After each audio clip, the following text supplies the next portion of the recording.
Thank you all very, very much for coming out. It's really a privilege to see so many people interested in this subject. I've been involved in this since 1994.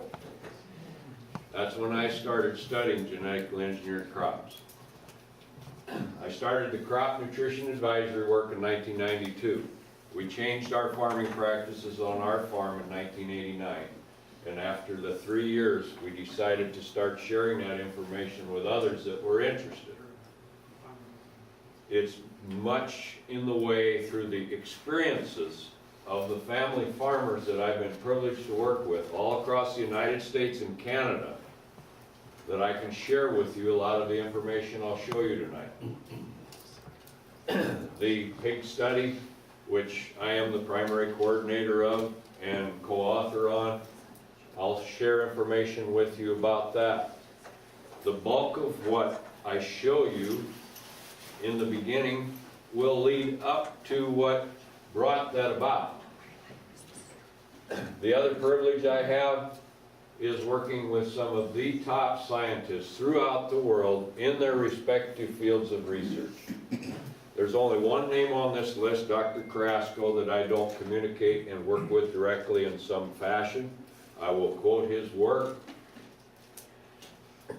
Myself and all of these scientists are of the same opinion relative to genetic engineering, the technology of genetic engineering.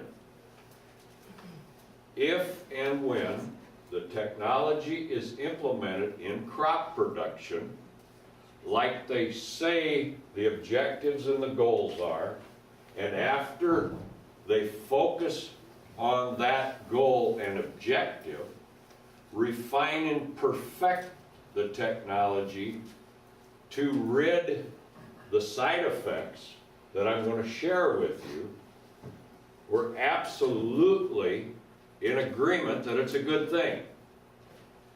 I was asked an example of that.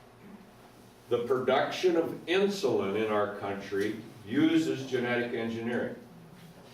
It made a much more consistent, high-quality product. And I'm not going to go into deep detail of that, but I'll show you the difference in the crop. And I always want to state this. We are not anti-technology like we get accused of by the pro-GM industry. The most common genetically engineered crops in our country to this point in time. The first that was introduced was BT. BT stands for Bacillus thuringiensis. BT is a naturally occurring soil bacterium. Organic farmers have been able to use versions of BT on their crop when insect infestations justified it. The BT would be sprayed on the crop in a liquid form. The insect ingests that liquid. It chews a hole in the gut of the insect. The insect dies. The BT returns to the soil and is in a benign state. The genetically engineered BTs that they're putting out are not like the natural version. And I'll explain to you as we go through this in many ways how they differ. The number one single reason for the most widely adapted genetically engineered crops in the world is herbicide tolerance. Bless you. Herbicide tolerance is when they genetically engineer this plant to withstand the dose of a toxic chemical. The two main herbicide-tolerant crops we have in production in all of the countries where they're utilized to this point in time are Roundup Ready crops and Liberty Link crops. Roundup Ready, most people are familiar with Roundup herbicide. The active chemical ingredient in Roundup is glyphosate.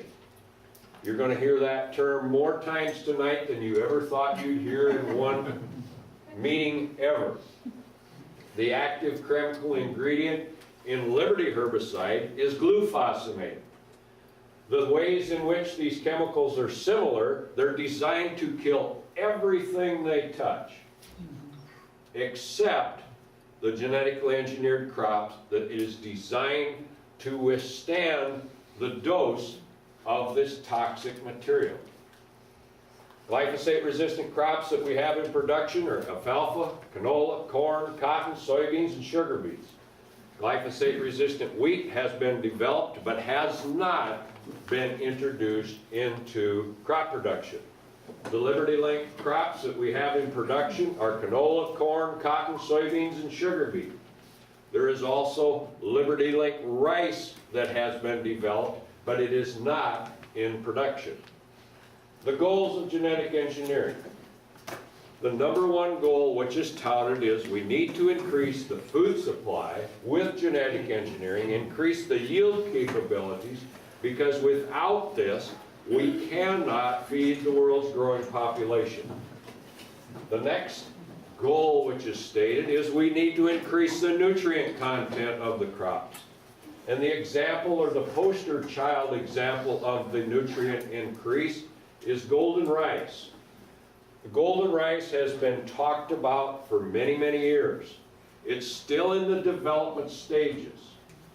The objective with golden rice was to increase the vitamin A content of the rice, and in doing so, they hope to achieve and mitigate some of the issues with the blindness in the third world countries, because the children did not get enough vitamin A in their daily diet.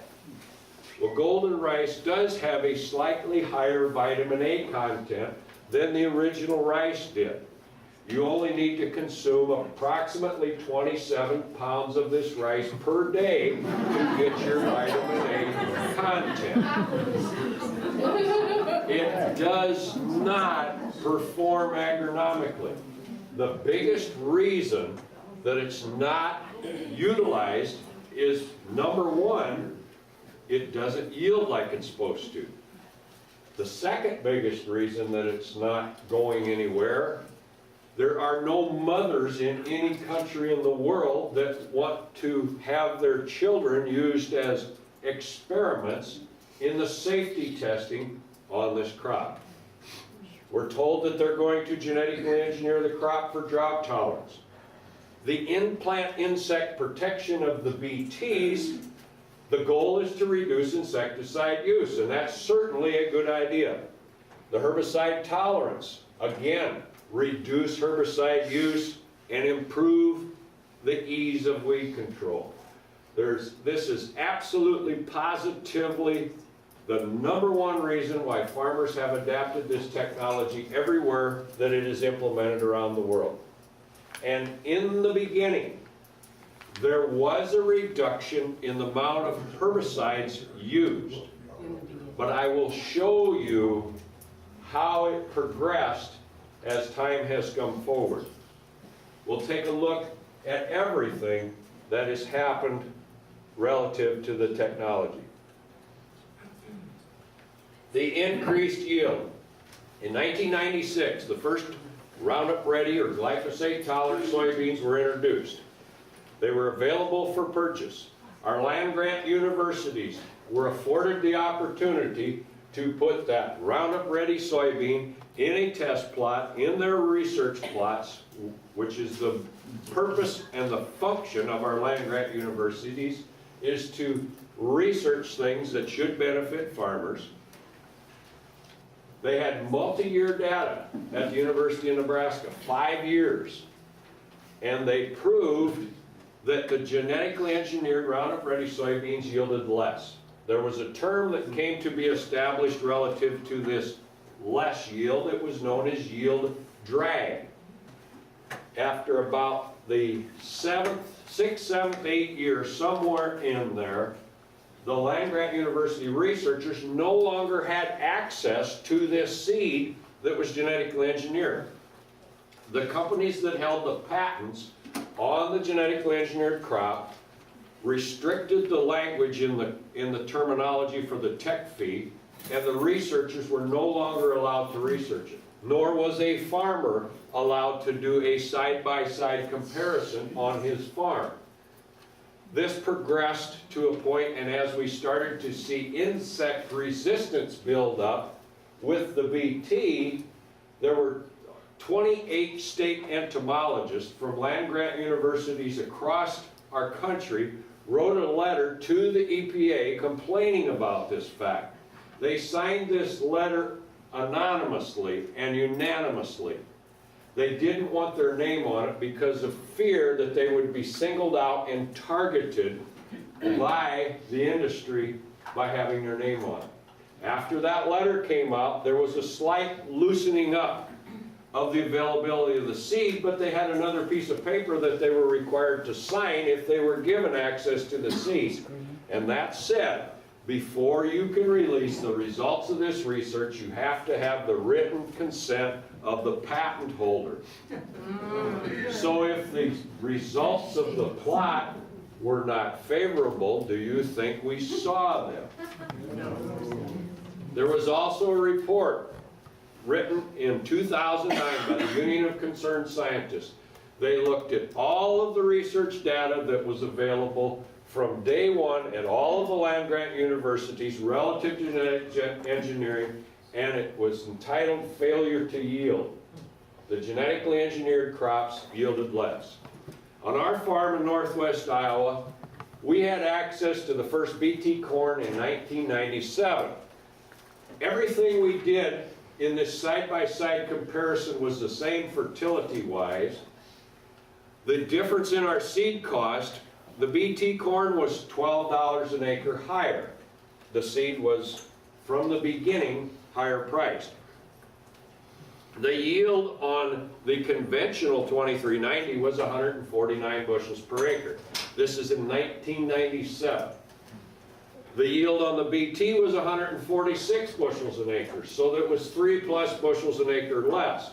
The fact that was the biggest economic impact was the moisture content when we harvested the BT corn. It was 5 percentage points wetter. That increased moisture requires a dock when you sell that grain, so we lost 25 cents a bushel for that moisture dock. The bottom line was we had $57.99 per acre less gross revenue by having the BT.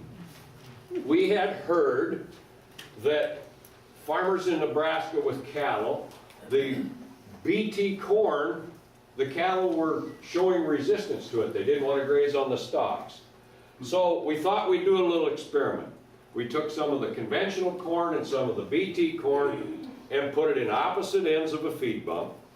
We let 2 cows in there, and cows and corn are kind of like kids and candy. When they have access to it, they stay by it until it's gone.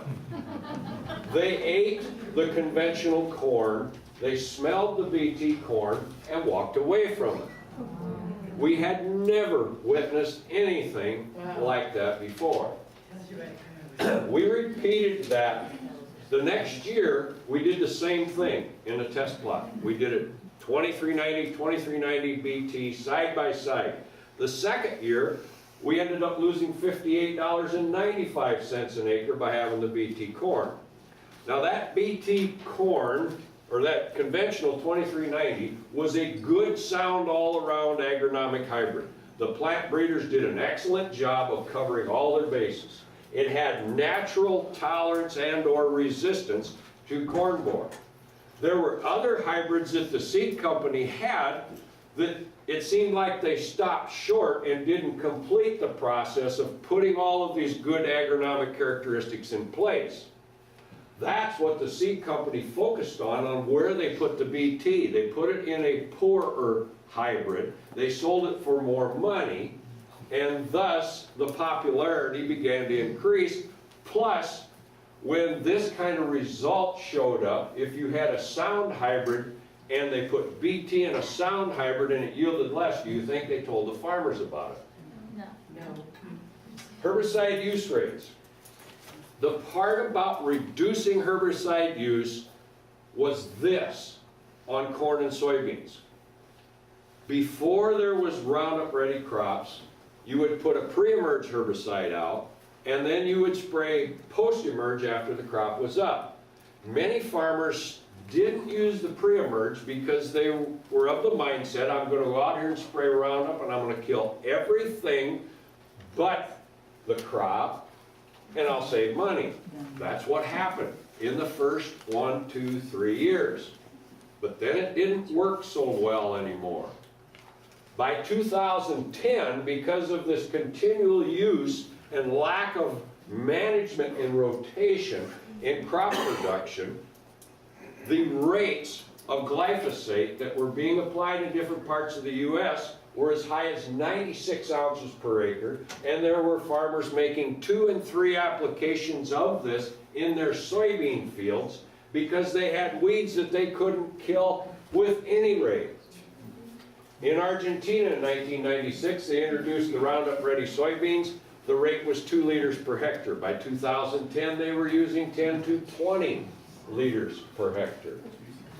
Insecticide use.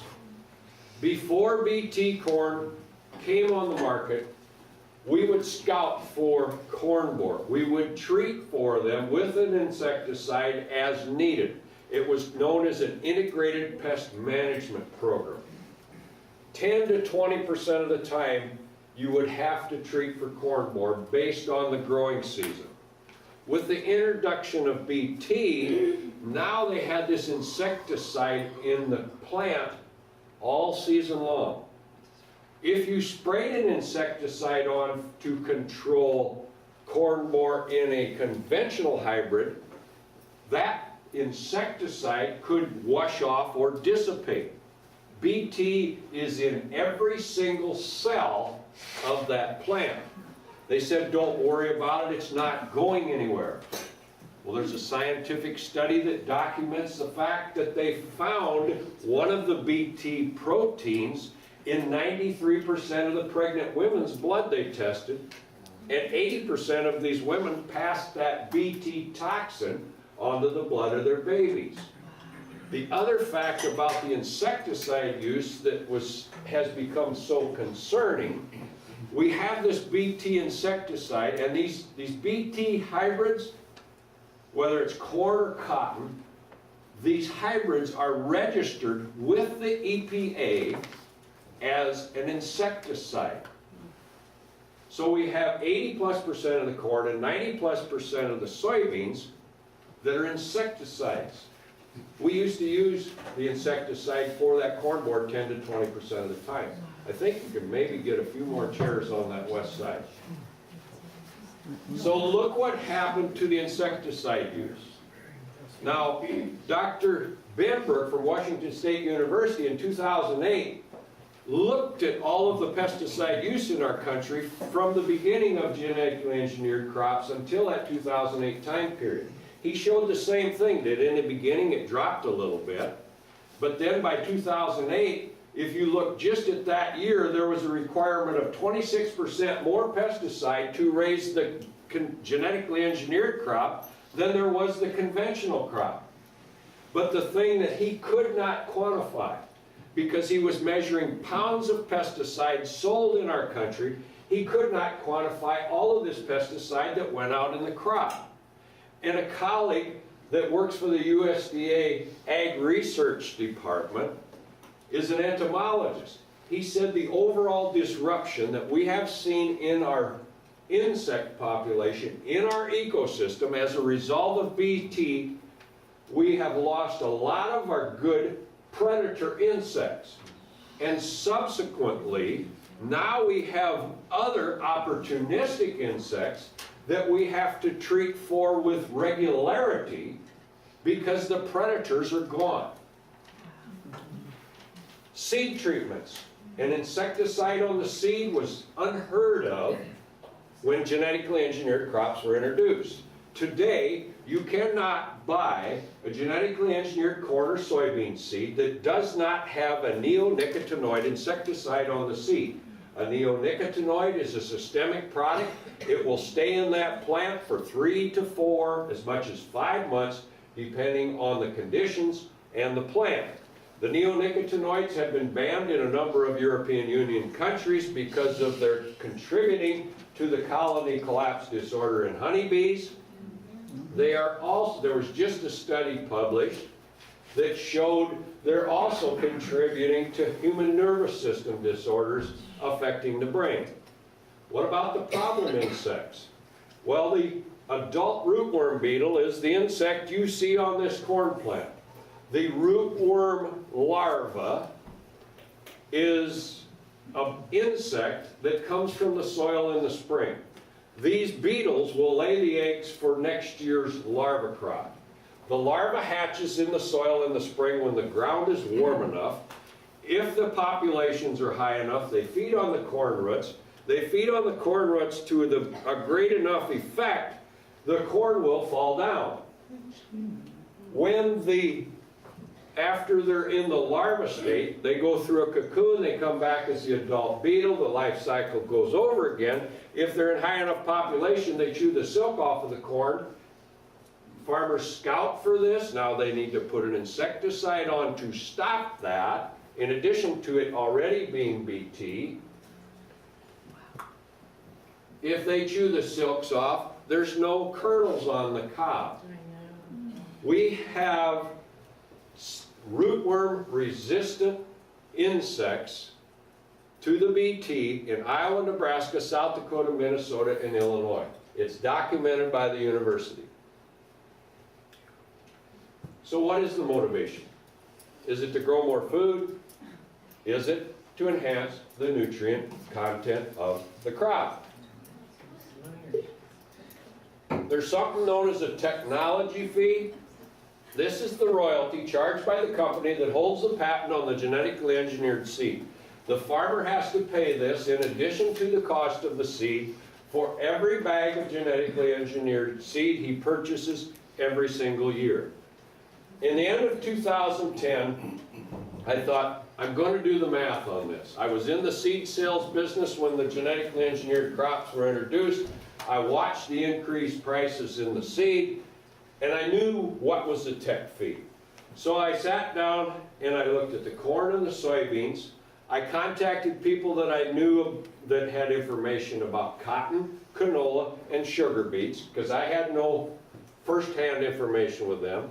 And I separated out just the technology fee on all the latest and greatest genetically engineered crops if they were planted on all the acres that USDA reported we had in the United States that crop year. On corn, we had 87.9 million acres. The tech fee was $60 an acre. That would generate $5,274 million. On soybeans, we had 78.9 million acres. There's $24 an acre tech fee, just under $1.9 million. On cotton, $78 an acre tech fee, $850 million and change generated. I started working with cotton farmers in the southeast U.S. in 2010. They told me the history of the cottonseed prices. In 1993, a 50-pound bag of cotton cost between $45 and $60 a bag. By 2010, they no longer sold a 50-pound bag of cottonseed. They sold 230,000 seeds per bag. That bag would weigh from 38 to 46 pounds depending on the size of the seed. Here's the breakdown on the cost. The seed cost is $159.99 per bag. The tech fee is $412.20 per bag. The seed treatment, which is a combination of insecticide, fungicide, and pneumaticide that they have to put on the seed. If they don't put it on the seed, they won't get a viable stand of cotton because the natural attributes of the soil have been so damaged by the way the crops are being raised. They have every seed-borne insect and disease and fungus attacking the plant, so they have to put all of the pesticides on to get a stand. So you compare $60 in 1993 to $697 in 2010, you have over a tenfold increase in the seed cost. Continuing on, there were no sugar beets planted that were genetically engineered in the United States in 2010. The court ruling had pulled them out, but I put it in just for the sake of comparison. 2011 they came back in.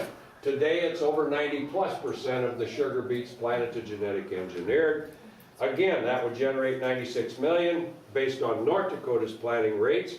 Canola, we don't raise that much canola in the United States, so that only generated $9 million.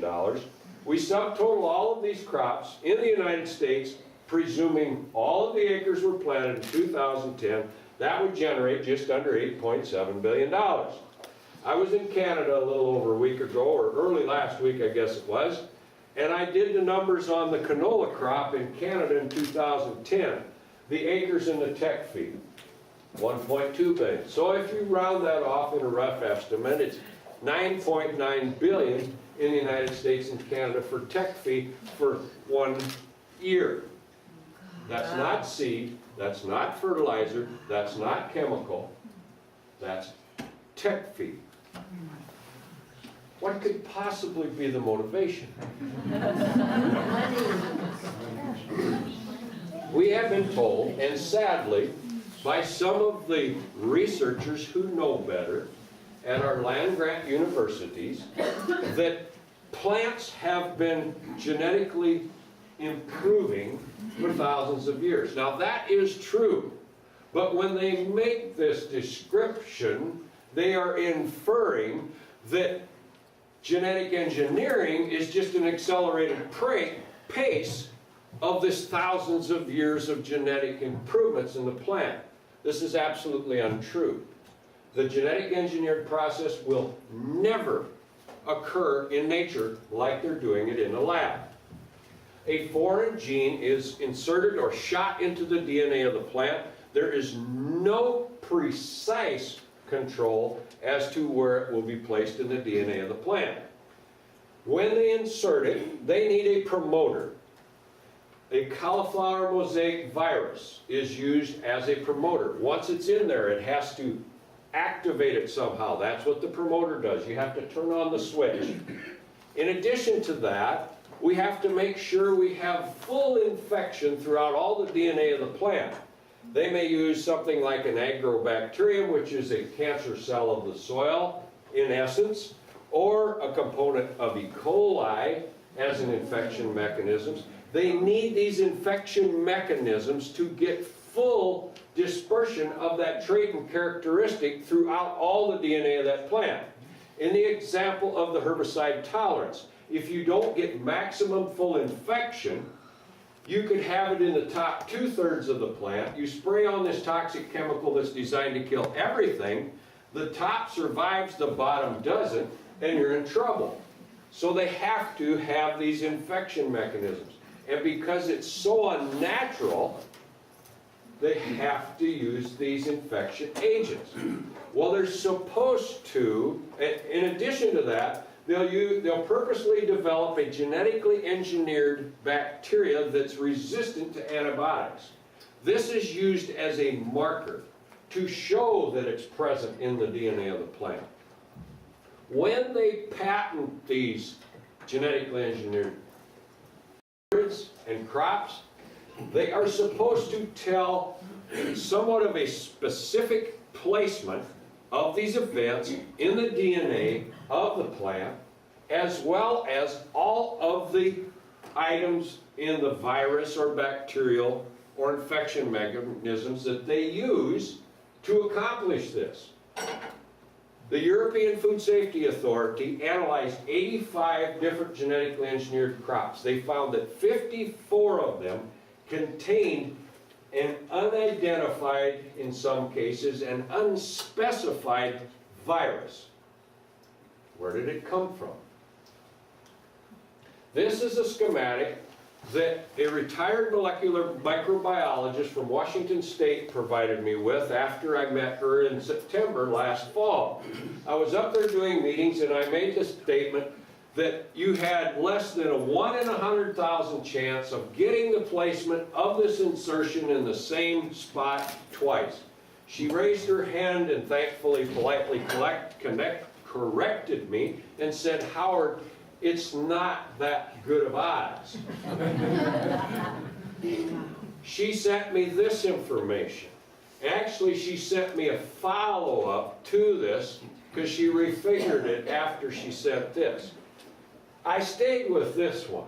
The follow-up she sent took it into the sextillion odds. 1 in a sextillion to 1 in 100 sextillion.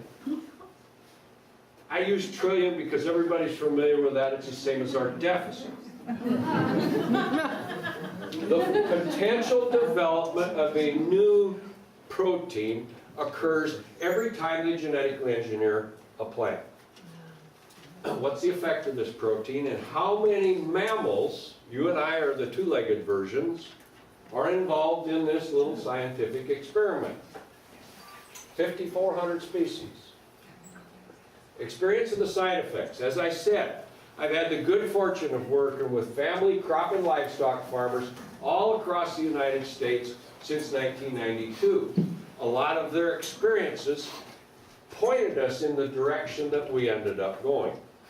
In 1998, a customer in Nebraska planted his first BT corn. He put it in a bin by itself. He had his conventional corn in one bin. He had his BT in the other. He made feed for his sows when they were going to be bred. The conception rate dropped 30% from what he normally saw. He had the vet come out. He tested, did blood work. They tested the feed. They couldn't find anything wrong. He called me up. I said, what kind of corn was it? He said, well, it was that BT I planted. I said, we have heard some issues. Don't do that again. Sadly, he forgot. Or I actually didn't forget. He did forget. He did it about 2.5 months later, because you always want to have corn moving in your bin to make sure it's good. And he thought, well, I'll just pull a batch out of there. It won't hurt anything. The second time, he had a 70% reduction in the conception rate for the sows. So he kept that corn strictly for the growing animals after that. We go to South Dakota, we had a different BT corn. We had an operation that had explicit record keeping. Everything is computerized. Every pound is weighed. All the pigs are weighed and counted. When they had BT corn in the ration for their sows, they ended up with 1.6 pigs less per litter, and the weight of the piglets when they were born was less. We progress in time to the 2000-2002 time frame. We go to southwest Iowa to a different BT corn. The gentleman was feeding this to his sows. They appeared to be bred. They went full gestation cycle, and at the end of the gestation cycle, all they delivered was a sack of water in the afterbirth. It's known as pseudo-pregnancies. This man was a Farm Bureau member. The Farm Bureau spokesman sent out a reporter to do this story on him, to put this news out in their bi-monthly or monthly newspaper. When that story came out, he starts getting calls from farmers in surrounding areas around him. They had the same problem. They were working with the university and the veterinaries trying to figure out what was going on. As the farmers communicated and got to putting their heads together, they realized they were all feeding the exact same BT corn hybrid to their sows. They quit feeding that corn and the problem went away. But the university never made a connection between that corn and the problem.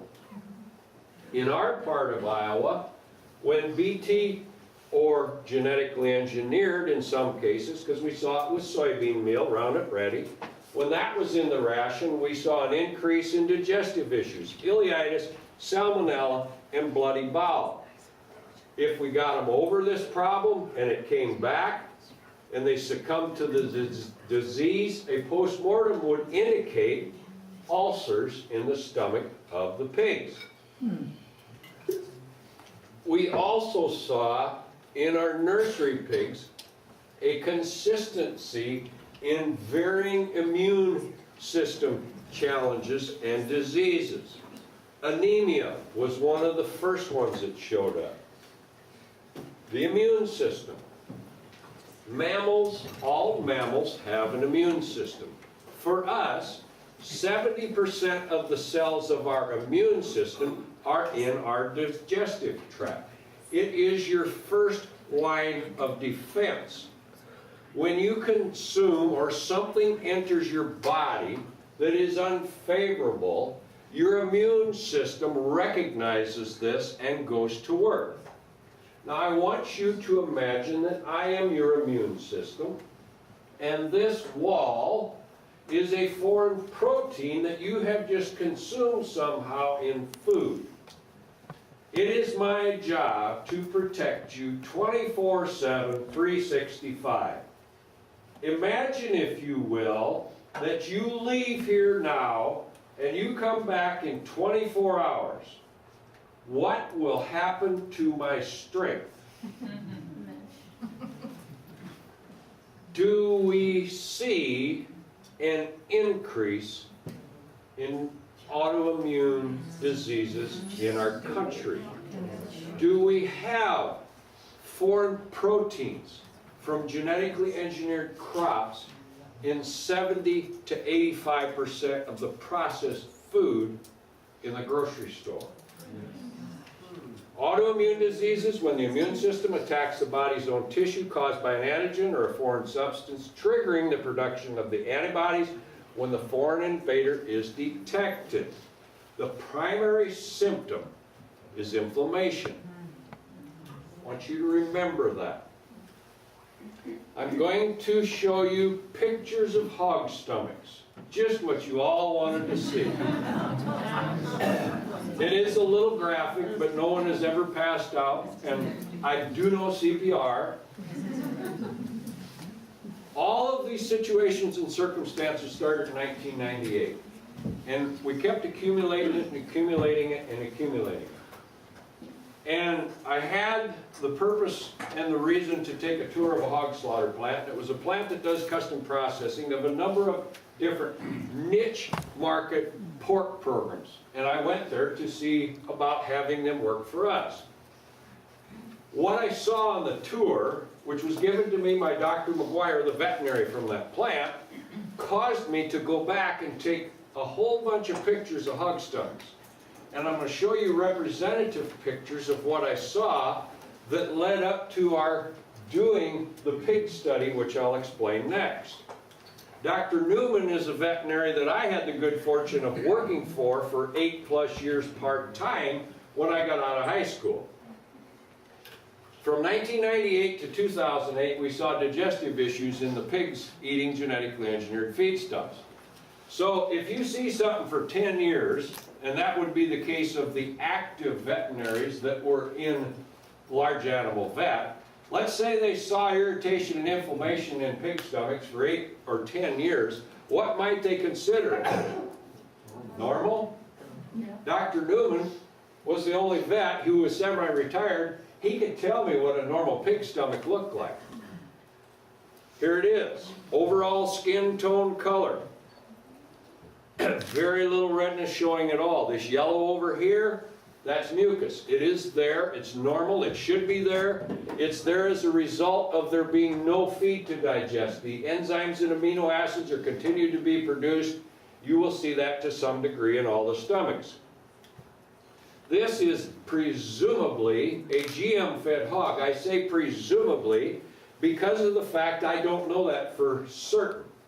At this time, 80 to 85% of the corn and 90 to 95% of the soybeans in our area was genetically engineered. So you could presume it was genetically engineered feed for these drug-free animals, because the company that the farmers were raising these drug-free animals for life for didn't have any restrictions on feeding genetically engineered crops.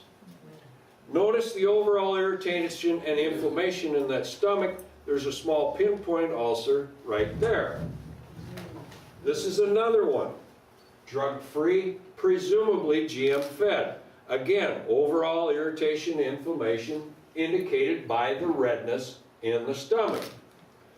This is one of the worst ones of the drug-free, presumably GM-fed that we saw. There are a number of pinpoint ulcers in different locations, and there was a full 4 to 5 centimeter ulcer there. This is a pig that was fed antibiotics for the bulk of its lifetime, right up until the withdrawal date, we presume. And again, we presume that it was eating genetically engineered feeds.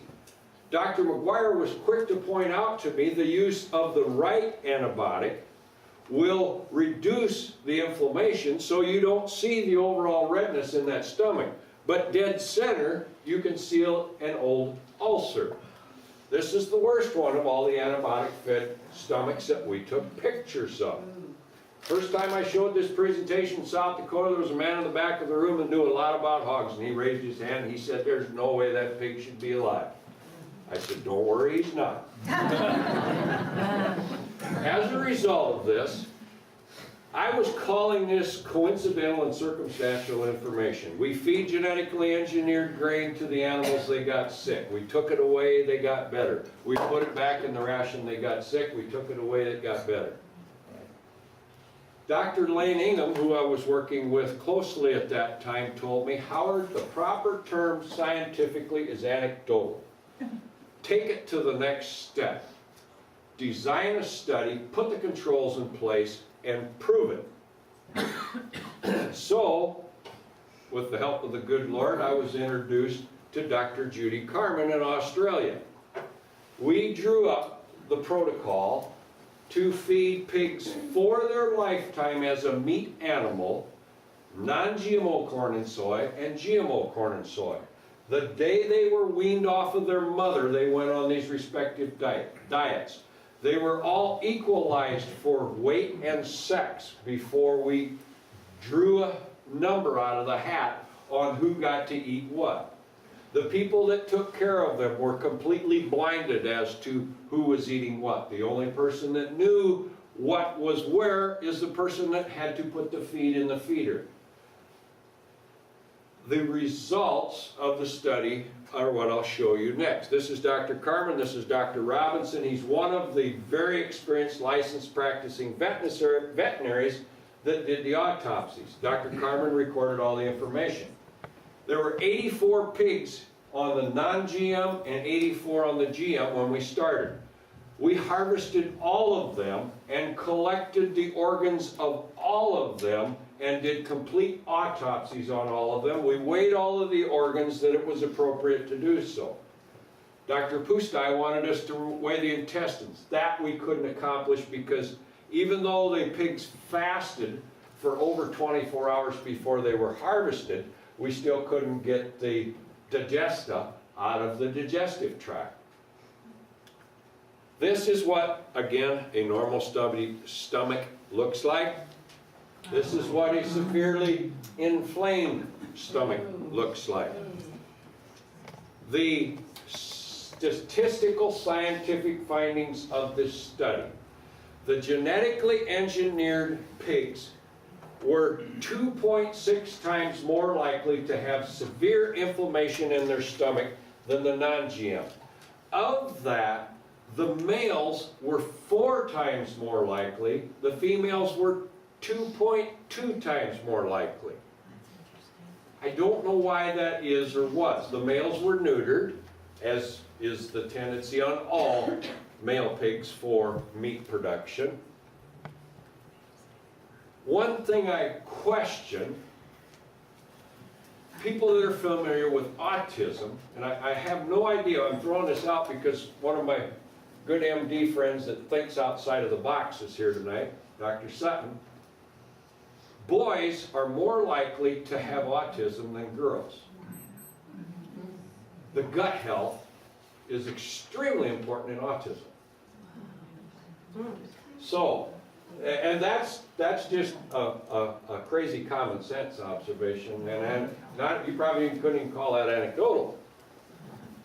The GM-fed females, their uterine weight was 25% heavier, abnormally heavy, compared to the non-GM-fed female uterine weight. We didn't anticipate this. We didn't know this until 3 days after we had completed the autopsies. If we would have known it, we would have certainly retained all the utera for further histology work. Remember I said we had reproductive issues in 1998 with GM, and we had digestive issues from 1998 forward? stomach for digestion, and utera for reproductive. That's good. Now, that's the only scientific information we had. We had the digestive, the reproductive in our hypothesis, and that was a focus. Remember I said in 1998 we started seeing these problems? This study was published in June of 2013. So that's 15 years. Now, the farmers that saw this anecdotal information called it common sense, and they said, we're not going to feed that stuff anymore. And they didn't. The anecdotal findings in this study, to me, is a flashing red light. We had to weigh these pigs every single week. When they were small, we picked them up and put them on the scale. When they got bigger, they went through a simple maze. They had to get on the scale. We'd write down their number and write down their weight, and then they were free to go. The people that were weighing the pigs didn't know who was on what diet, but they were always in the same pen. These two pens always went through this simple maze faster. These two pens couldn't complete that simple task every week. Pigs are creatures of habit. The other thing that happened, when they started to get in a confined area, they became irritable. They would fight and bite and pick on one another. When they were in their normal surroundings, these two pens never exhibited a level of contentment like these two pens did. The two pens that went through faster were non-GM, and the two pens that fight and bite and pick and were listless were GM. Non-GM, GM. Do we see behavioral issues in the children and young adults and even adults in our country today? Especially our Congress.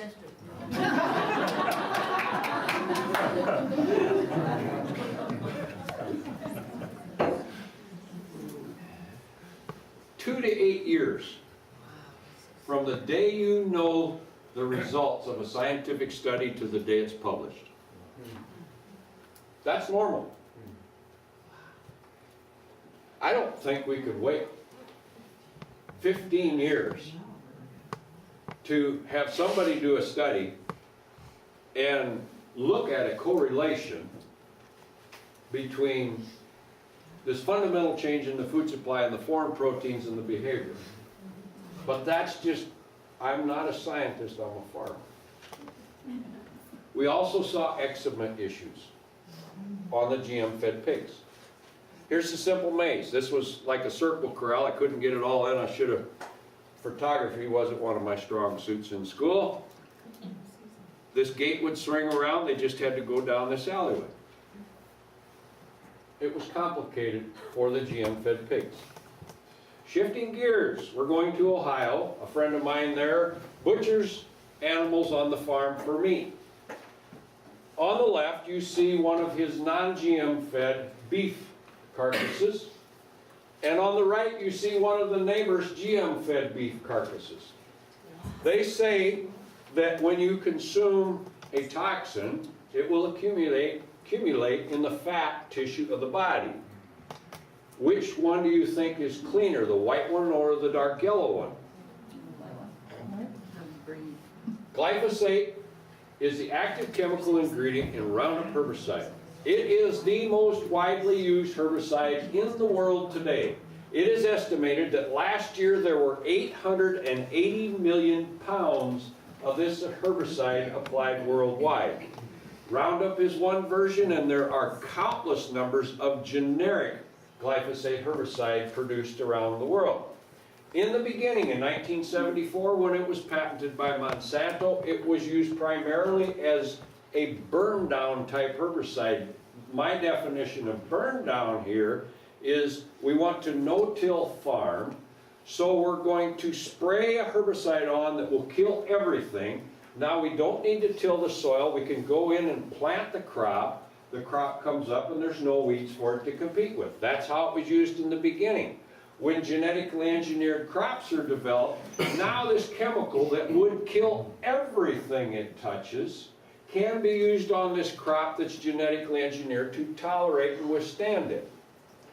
The other thing that people don't recognize or realize about glyphosate-based herbicides is how they're used as a desiccant or a ripening agent by farmers all around the world.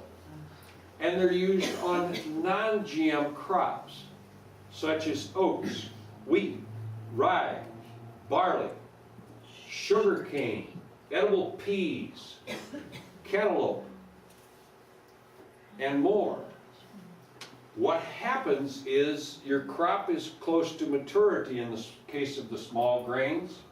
You want to harvest it in about 5 to 7 or 8 days from today, so you go out and spray glyphosate on it. It kills everything and it causes it to dry down, so harvest is simpler and easier. Where do you suppose the residue of that chemical goes when they harvest the fruit of that crop? In sugarcane, they put it on 8 weeks prior to harvest.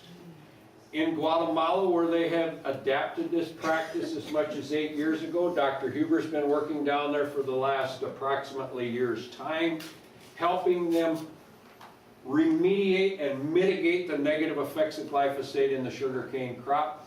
The third time he was down there, they said, well, and they harvest all the sugarcane by hand. They said, we have been losing field workers to renal kidney failure, 1 out of 4 field workers per year. Dr. Huber, being an epidemiologist in plant disease, started asking questions. When did this start happening? It overlaid perfectly when they started using the glyphosate herbicide as a desiccant. This is a schematic by Dr. Bob Kramer from the USDA Ag Research Science Department at the University of Missouri. He has done lots of excellent research on glyphosate-based herbicides. Glyphosate, first of all, is systemic. That means it touches the plant, it goes everywhere. A minimum of 20% of the glyphosate that touches the surface of the weed or the genetically engineered crop or any other growing plant that's in the environment when it's sprayed, 20% of that glyphosate is going into the soil. When it gets into the soil, it will tie up or bind mineral nutrition. It is known as a chelator. Chelate is a Greek word meaning claw or to hold. It grabs onto it and doesn't let go. It's a very strong chelator. It chelates calcium, magnesium, manganese, zinc, iron, copper, nickel, cobalt, boron, selenium, molybdenum, and potassium. Wherever it is present, in the soil, in the plant, in the grain, it will chelate those nutrients. In addition to being a chelator, it is a very effective biocide. Or, better as you will recognize it, an antibiotic. Now, the manufacturers denied that it had biocidal effects. Dr. Kramer has numerous studies that prove it kills or greatly diminishes the beneficial organisms in the soil. When that happens, the disease-causing organisms in the soil greatly increase in population, both from the beneficials to control them being gone, and also from the aspect that it's actually a food source for a number of opportunistic fungi in the soil. This was denied by the manufacturer for many, many years. In 2010, Dr. Dunham found on the U.S. Patent website that Monsanto was granted a patent on glyphosate as an antibiotic. When you read this, patent number 7771736, you will see that it's listed as a parasite control. Well, a parasite is an organism. You read down through this, and you will find it only takes 1/10 of a part per million of glyphosate residue to damage the vast majority of the beneficial bacteria that you need in your digestive tract, as well as how many different species of animals. Glyphosate won't kill a weed. Now, you got to be thinking, this guy lost it. He just said it's the #1 herbicide in the world. It will not kill a weed in sterile soil. Without the presence of the opportunistic organisms, it has no herbicidal effect whatsoever. This is an edible bean plant, and so is this. This was an edible bean plant. This scientific experiment has been repeated 4 times with the exact same results every time. When you spray glyphosate on, it shuts down the plant's ability to grow, and it shuts down the plant's ability to defend itself. But it'll just stop growing if there's no opportunistic organisms there to cause a disease to kill the plant.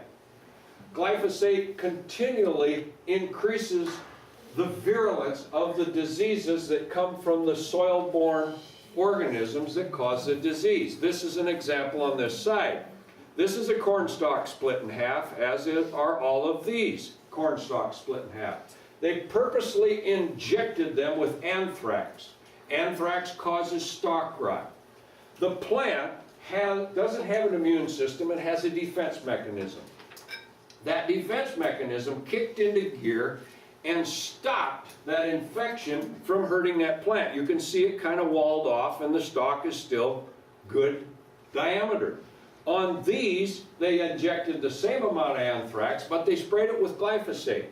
Now, the defense mechanisms are shut down. In essence, you gave this plant a bad case of AIDS.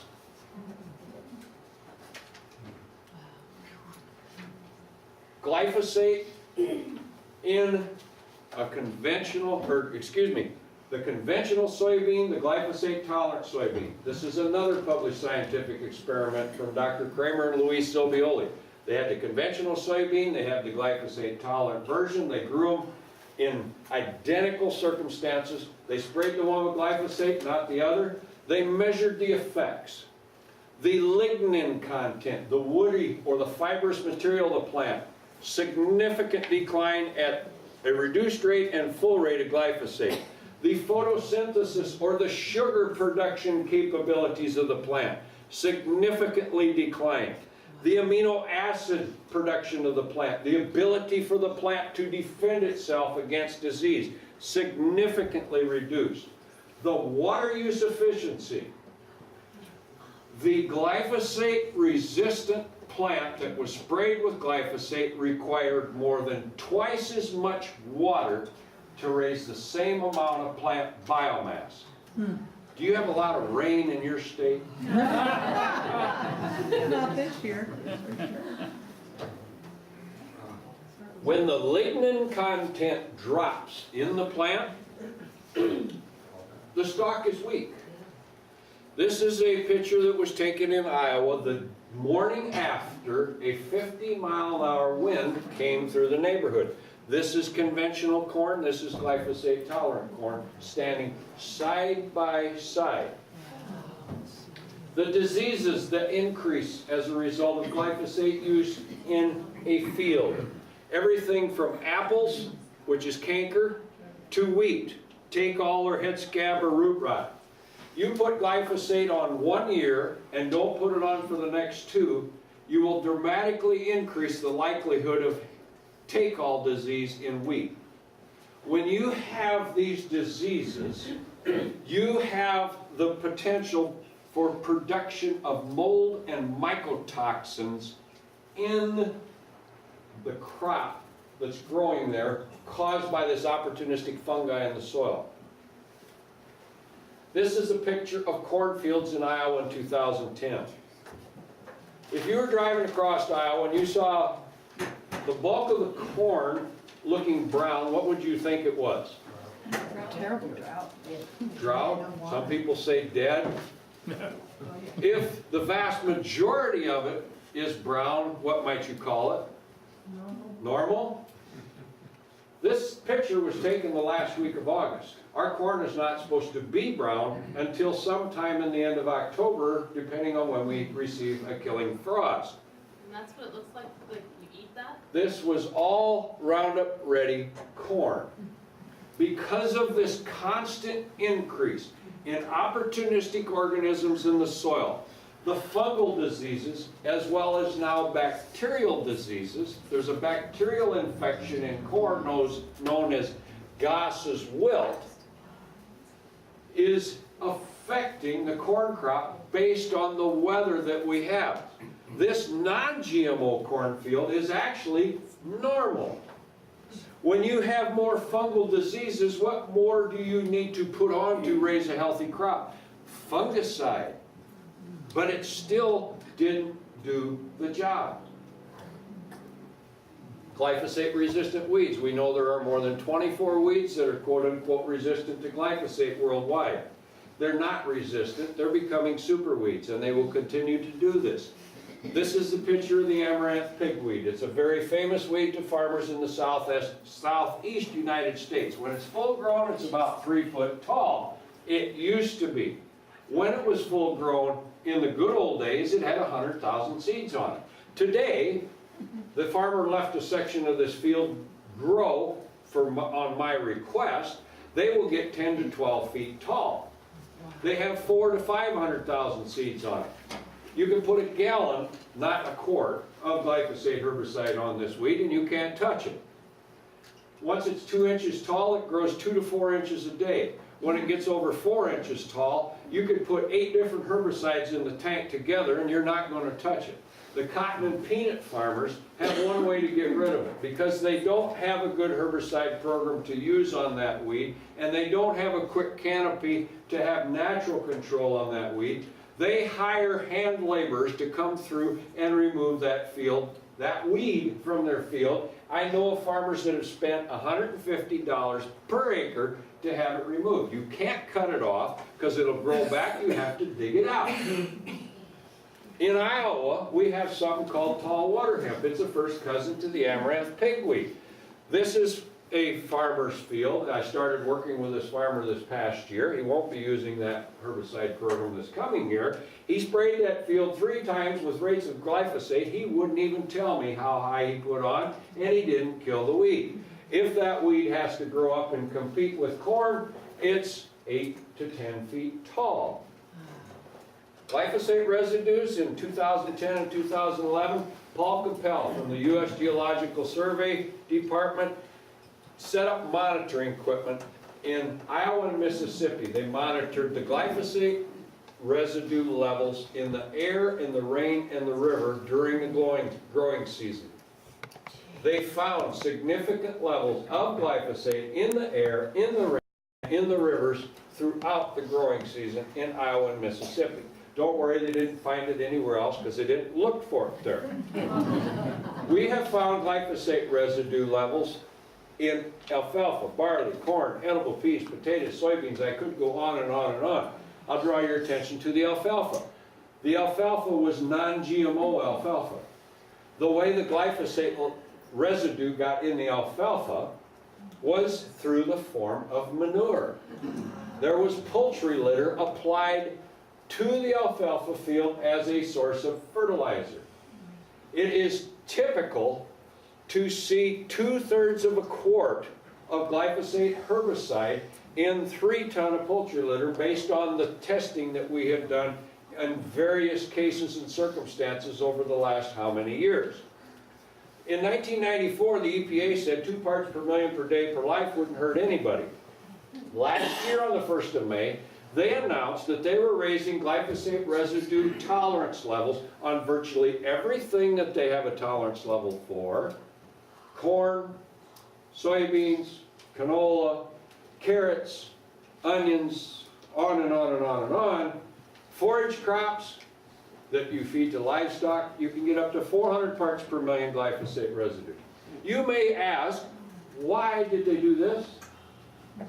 It was as a result of a request from Monsanto. Monsanto sent them a letter, would you raise these glyphosate residue levels? And they did. In 1997, they raised it on soy from 1/10 of a part per million to 20, a 200% increase.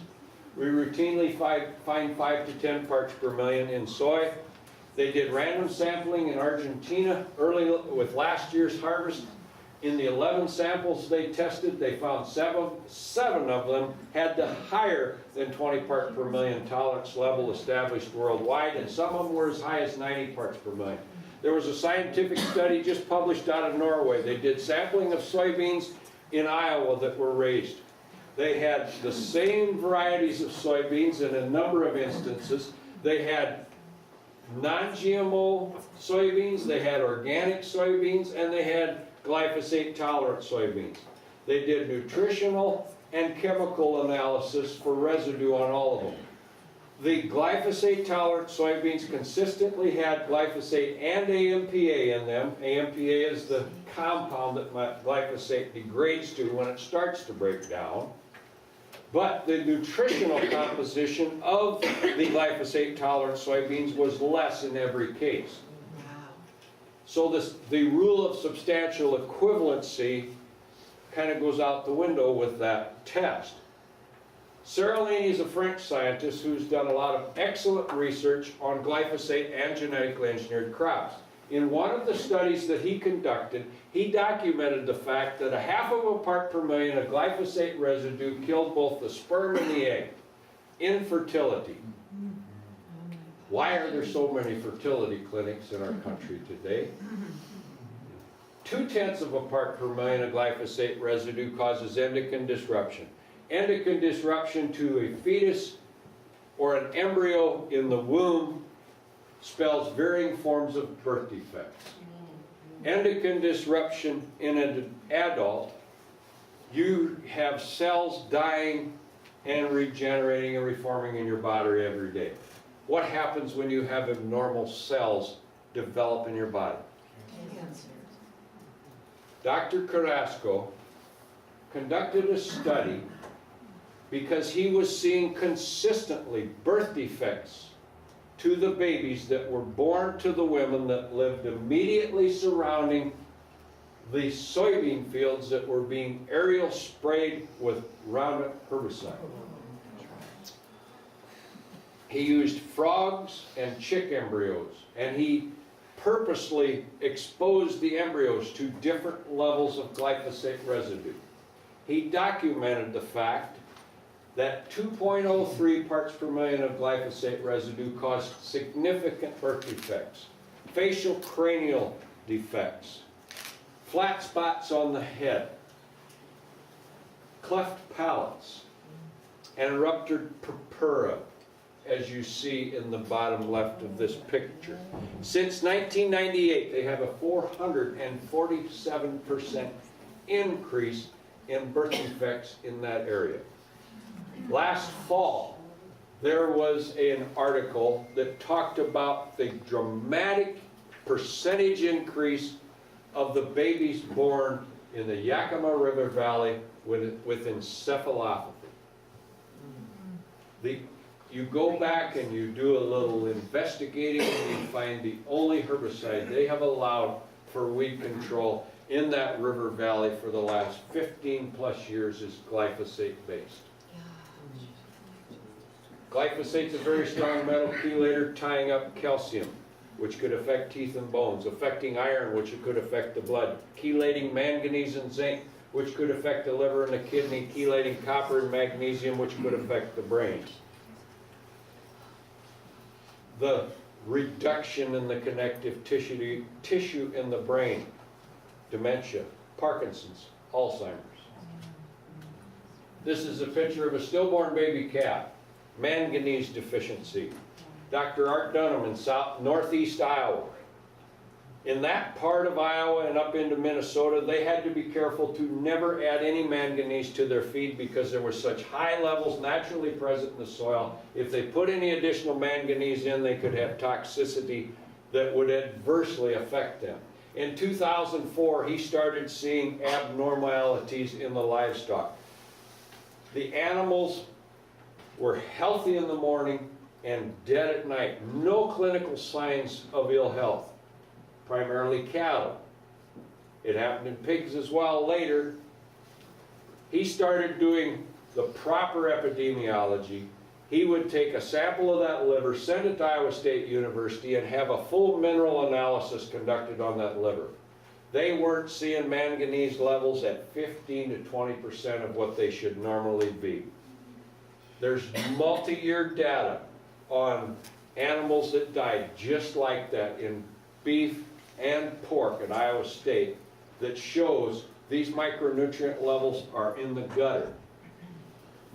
Could a chelator have an effect on that if it's tying it up in the soil, tying it up in the plant, and tying it up in the grain?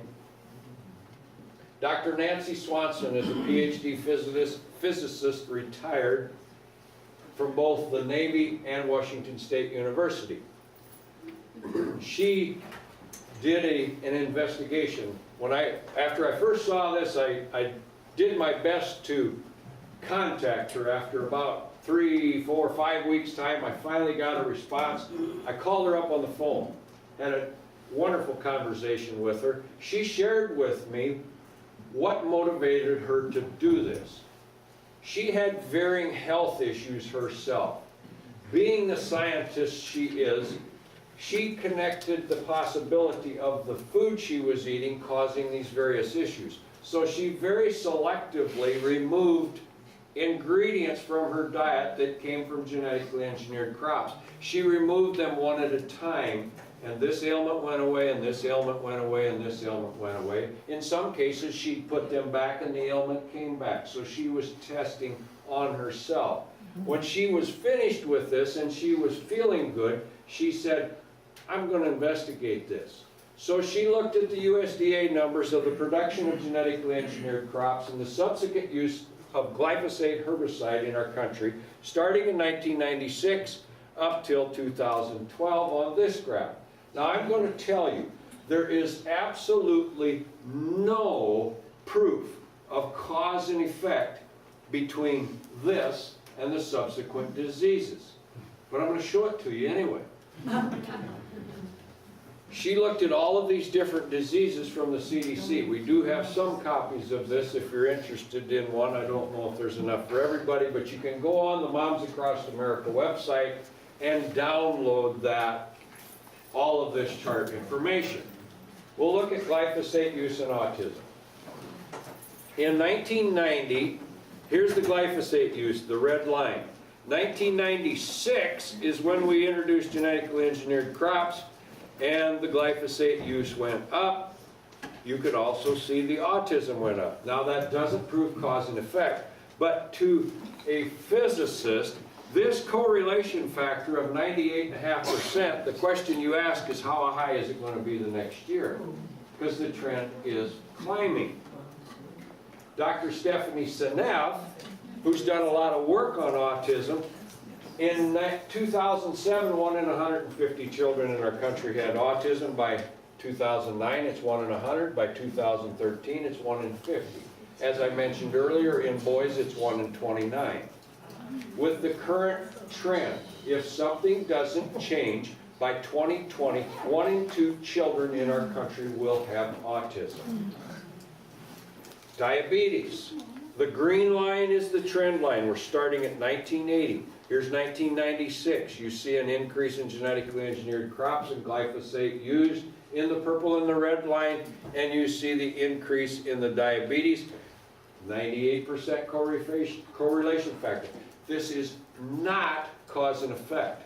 But Dr. Huber said in his position on the bioterrorism task force and the other epidemiological positions he's held in our government, connected through his 41 years of service in the military, he said this is the strongest warning sign and wake-up call to the CDC that there ever could be.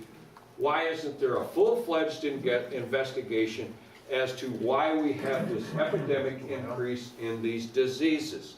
Thyroid cancer, the trend line in the green, 1996. Seralini, as I mentioned earlier, is a French scientist who's done a lot of excellent research on glyphosate, as well as Roundup itself. The adjuvant, POEA, is even more toxic than glyphosate itself is. He after analyzing the so-called safety studies conducted by industry on genetically engineered grain, decided to replicate a safety study that was conducted by Monsanto on NK603 corn. They did their safety study for 3 months or 90 days.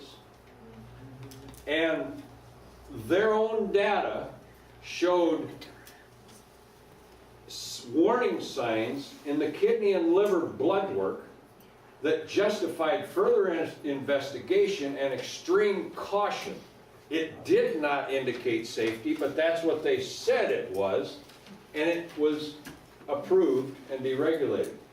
So Seralini mimicked their study to a T in a number of ways. First of all, he had the same number of rats per group. It was a toxicology study, not a cancer study, so there's 20 rats per group. That's what Monsanto had. Monsanto had the Sprague Dolly rat, which is a breed of rat in their study. That's what Seralini used. When Seralini's results came out, they criticized him for using the Sprague Dolly rat because that rat is prone to developing tumors. That's a true statement, but they used the same rat he did. They stopped at 3 months. His study, at 4 to 7 months, the tumors started to develop in the rats. His study went for 24 months. He also put legal limits of Roundup in some of the drinking water of the rats.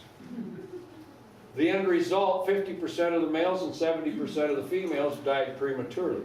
24 months in this rat is comparable to 80 years, 75 to 80 years in our life. The females developed tumors 2 to 3 times more often than the conventionally fed. The males had kidney and skin tumors as well as liver and kidney damage and digestive disorders. Some of the pictures of the rats and the tumors. The world came down upon Professor Seralini when this study was published in October of 2012. The pro-GM scientists from everywhere came out of the woodwork criticizing him. He was somewhat vindicated when the French government said, this is not a bad study, this is a warning sign that says further research is definitely required. It needs to be repeated and just add more rats. So there's 50 in each group instead of 20. Hopefully that's going to happen sooner than later. This study today is no longer officially in the scientific literature because the journal that published it retracted the study. The 3 reasons for retracting the study, the editor admitted when he retracted it that none of these 3 reasons were the cause for retraction. The journal did establish a new position for one individual between the publishment of the study and the retraction. That individual is to oversee all biotech science. That individual's last name is Goodman, and he coincidentally used to work for Monsanto. We're going to go to Germany for a minute. Leipzig University, Dr. Monica Kruger, an excellent veterinary pathologist. She has done lots of excellent work documenting the damage of glyphosate residue to beneficial organisms in the digestive tract of chickens and cattle. In this case, you see the cattle. 1/10 of a part per million of glyphosate residue significantly reduces or completely wipes out 3 control organisms in the digestive tract for the Clostridium botulinum organism. Clostridium botulinum, when it goes unchecked, causes toxic co-infection or chronic or acute botulism. Dr. Michael McNeil is an excellent crop researcher in north central Iowa. He goes around the country sharing this information to crop farmers. He was up in the New England states in our country and giving a presentation about the hazards of glyphosate and genetically engineered crops and all of the challenges and the problems that we've witnessed. There was a dairy farmer in the meeting. He came up to Dr. McNeil after the meeting and he says, I'm having problems like you described in my cows. Could you come to my farm tomorrow and look at them? Dr. McNeil agreed. He went to the man's farm. While they're standing in the dairy barn looking at the cows, a cow walks up to the fountain, takes a drink, walks away from the fountain and drops dead on the spot. The farmer started to cry. Dr. McNeil didn't understand exactly why. He didn't know if he was that close to his cows or what the cause was. The farmer then explained his grandson was in the hospital, failing rapidly, and they could not figure out what was wrong. Dr. McNeil was at Fort Detrick during his military service into our country. He was there the same time Dr. Huber served. He asked about the child's symptoms. When they described them to him, Dr. McNeil told that farmer, you get in your vehicle and you drive to the hospital as fast as you can get there and you have them test this child for botulism. Thankfully, they did. They figured it out. They gave him the right probiotics, and he lived. I know of numerous cases that I could quote you where people that are milking cows on dairy farms in this country and other countries are getting sick because of the botulism. We know there's glyphosate residue in all genetically engineered feedstuffs that are sprayed with glyphosate. And that is not a scientific fact. That's anecdotal. 10 to 20% of the babies in our country that die to sudden infant death syndrome are testing positive for the Clostridium botulinum organism. Dr. Huber sent a letter to Secretary of Agriculture Bill Sack in January of 2011. It was a confidential letter that was later released with not with Dr. Huber's knowledge nor permission, and when it did, it went around the world. This letter had three concerns. Number one, there was a new organism, as we thought it was at the time, unknown to science, that was causing spontaneous abortions in cattle, both beef and dairy, in horses, in hogs, in chickens, in sheep, and in goats. This organism, the black dots magnified 40,000 strength under an electron microscope, when present, will kill a fertilized chick embryo in 24 to 48 hours. It has also been identified to be present in the amniotic fluid of babies from women. This letter was an appeal and a request. We need help. We need assistance to get to the bottom of this. The researcher that has found this and been working on it is, first of all, we don't tell anybody where he is or what his name is. Because if anybody found out, he wouldn't be there anymore. We had an appeal for assistance and an appeal to not deregulate Roundup Ready alfalfa and Roundup Ready sugar beets, because the presence of this organism and the havoc that it wreaks is the most consistently present where glyphosate tolerant crops that have been sprayed with glyphosate are the mainstay in the feed supply of the animal. After this letter was leaked and went public, Dr. Huber received emails from scientists in China. They took Roundup Ready soybeans that they had imported from this country. Some of them looked deformed. They sprouted them, they grew.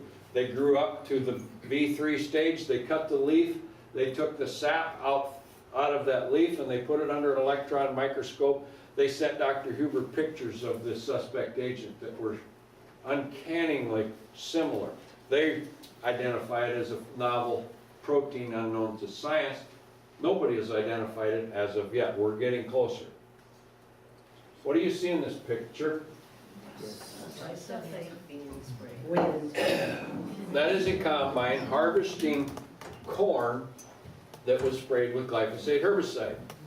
A gentleman that I know in northwest Iowa farms with his father and his brother.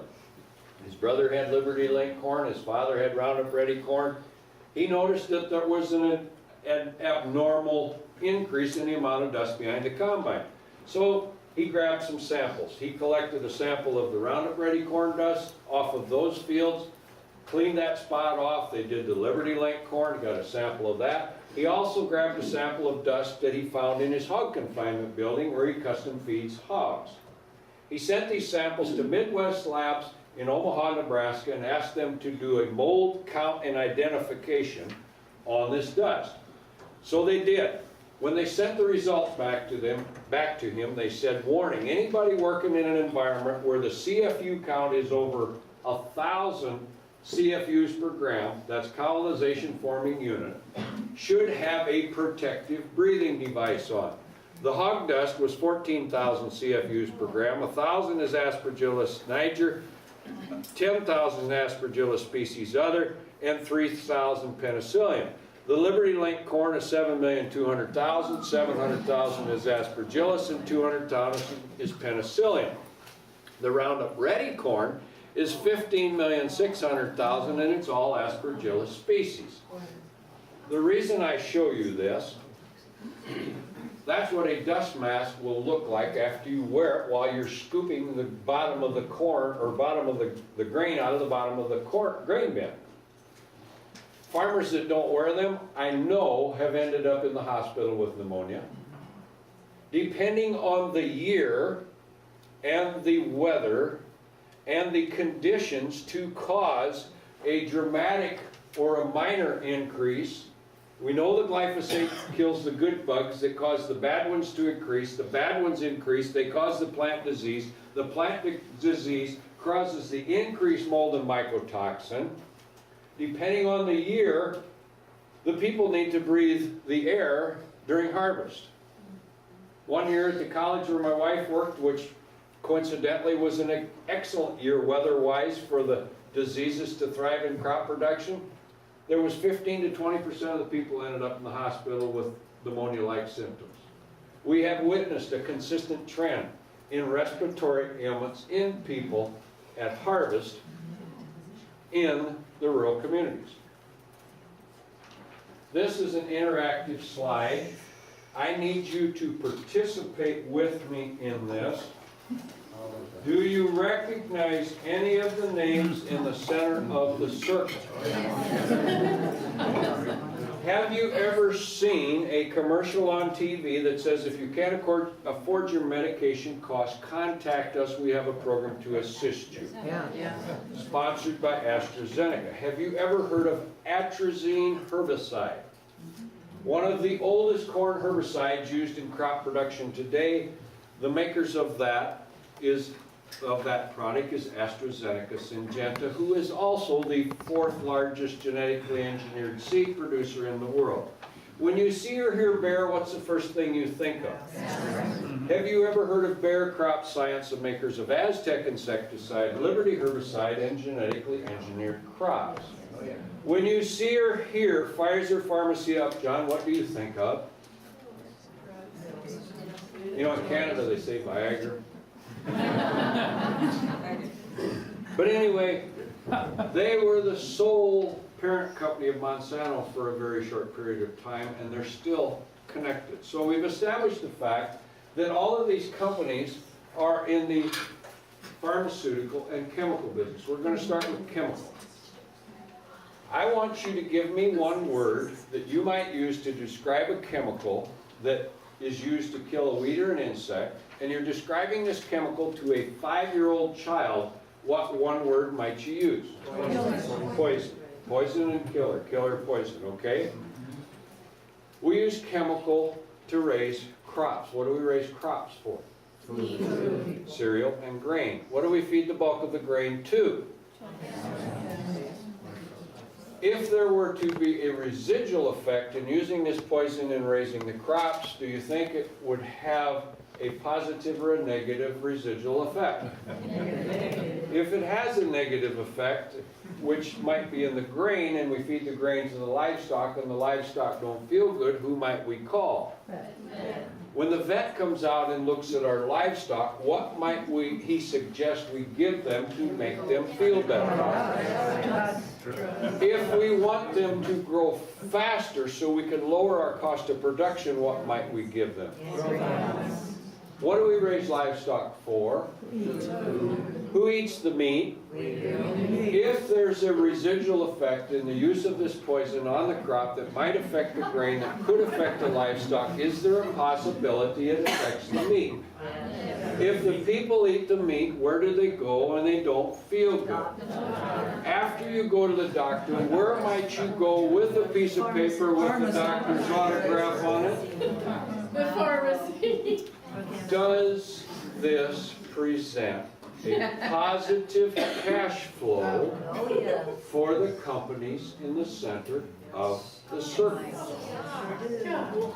Now I want to emphasize the people that are involved in the various companies that work for the owners in the center of the circle may not have a clue as to this big picture. In summary, we have foreign proteins that are indigestible and have potential allergenic effects. We have crops deficient in nutrition content because of the chelating effects of glyphosate. We have increases in the growth of opportunistic fungi causing plant and animal disease. We have increases in environmental challenges such as dust. We have increases in mold and mycotoxins. We have increased need for antibiotics. We have increases in immune system challenges, inflammation and disease, and respiratory problems. I reiterate, myself and the scientists that I'm extremely blessed and privileged to work with believe in the potential of genetic engineering technology if and when it's implemented as proposed and perfected. They tell us we can't feed the world without it. What do you think? Do you want your family, your children, and your grandchildren consuming this food? No. No. What can we do? Vote with our feet. A friend of mine sent me this sign. It was posted on a schoolyard in Orange County, California. They no longer spray Roundup herbicide on this schoolyard in Orange County, California, because this friend of mine is a mother of 3 sons who have varying autoimmune diseases. And you want to talk about a mama bear protecting her cubs. Has anybody ever gone to one of them their box stores and bought these cute jugs with a squirt bottle thingy on top, and you take it home and you see a weed growing in the crack of your sidewalk, and you walk up to it and you go, psst, and you come back 2 days later and that weed is gone? Convenient, easy to use with that name on it. Now, I have a suggestion for you. Rather than using that approach, it's going to take a little bit more time, but it will cost you virtually nothing but a little time. My mother had this silver-looking thing that used to set on the stove all the time. Every so often, she'd fill it up with water, plumb full, and put it on the burner and turn it on high. After a little while, it'd make this whistling noise. She would pick it up and walk outside, and she would pour that boiling hot water on them weeds. She would go back in the kitchen. If she needed to douse more weeds, she'd fill it up with water again and set it back on the burner, and then she'd go back outside. She pulled them weeds out with 2 fingers. It wasn't a tug of war, it was 2 fingers. They came right out. And as near as I can tell, I know of no adverse effects to the environment of that hot water when it rains. Wow. I'll get there. Bear with me, please. What's the motivation? Suggested reading material. This is as good a book of the big picture view of this thing as I've seen. This one I have not read yet, but I heard about it in a radio interview last week, or the week before, I don't recall. The author was being interviewed by a very intelligent nutritionist that I was privileged to do an interview with one day. This one, I call mandatory reading for anyone that wants to have children. Who's the author? Oh, Hartford. Theo Colburn, Our Stolen Future. I was given a copy of this book in 2011 by Dr. Huber when we were together in a nutrition seminar in Canada. Dr. Huber had just returned from the UK. A friend of mine in the UK who met Dr. Huber there gave him this book. Dr. Huber read it on the plane ride home from Europe, and he gave it to me in Canada. I read the first 4 chapters on the way home from Canada. It talks about the endocrine disrupting capabilities of synthetic chemical. It focused on DDT, dioxin, and PCBs in the beginning part of the book. It also talked about dibesterol. I called Dr. Huber when I returned home to my office. I knew he would be driving from the airport in Boise to his home. And I said, if I am interpreting this book correctly, we are going to see the day that we will compare glyphosate to DDT, and we will look at DDT as mouthwash. And he said, I do not disagree with that one bit. Now, there is not proof yet that glyphosate causes damage at as minute levels as DDT did. But there is one study that was published out of Thailand last year that showed glyphosate promoted the growth of breast cancer cells in the part per trillion range. DDT caused problems in parts per billion. But DDT did save a lot of people from dying from malaria. This book is by Dr. Art Dunham's daughter, America's Two-Headed Pig. It's a very interesting story of how production agriculture took 2 paths. And sadly, the one path is the majority. This one is by Robin O'Brien. Some of you may be familiar with her TED Talk, where she gets up and tells about the allergic reaction that her one daughter had at the breakfast table on a Saturday morning that ended up an emergency trip to the hospital. Why are so many children in our country allergic to food? Why do we have so much autism? Why do we have so much ADHD? Why do we have such a drastic increase in asthma? What is wrong? The TPP, some of you may be familiar with this, others may not. The TPP, to summarize briefly and succinctly of what we know about it, it's a secretive trade agreement that's being negotiated by the man in the Oval Office and his, I don't know what I'll call him, but the people that are working with him. And that's what I was thinking, but I didn't want to say it. 13 countries will be involved in this. In essence, we will, if it is implemented in the format which some of the information has been leaked, we will hand away the sovereignty and ability to govern ourselves in just about every capacity in our country. And the ruling body will be a world tribunal court that will be controlled by appointees of the multinational corporations from around the world. I believe every elected official in Washington, D.C. should have their ears on fire, burning with comments from us to say, you're not going to do this. But that's just my belief. I put a lot of heavy information on it. And I got to end it on a lighter note and a very positive note as well. This picture was sent to us by Gilbert Hostetler. He is in the seed corn business. They will put whole ears of corn in the warehouse for various purposes. He had conventional corn, non-GMO corn in a bag, and GMO corn in a bag right beside it in the warehouse, and these are the pictures that he took. The mice got in the conventional one. A friend of mine in Ohio did a similar test. Now this was an accident on the mice. This was a planned test. He took the conventional ear corn, put it on a nail on a tree, put the triple stack GMO ear corn on the tree, and took this picture 9 months later. I have a question. Wow. What do the mice and the squirrels know that the scientists don't? They say animals are gone.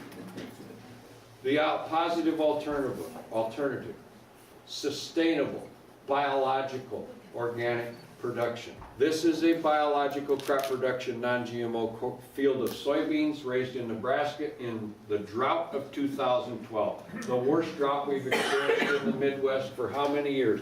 Right across the fence, this is a glyphosate tolerant field. You see this one row is greener. We suspect that they missed that row for a little ways when they sprayed the second pass. I don't know what the respective yields were of this field, but we're going to go to Iowa. This is a gravel road that separates this field from this field. Right across the road.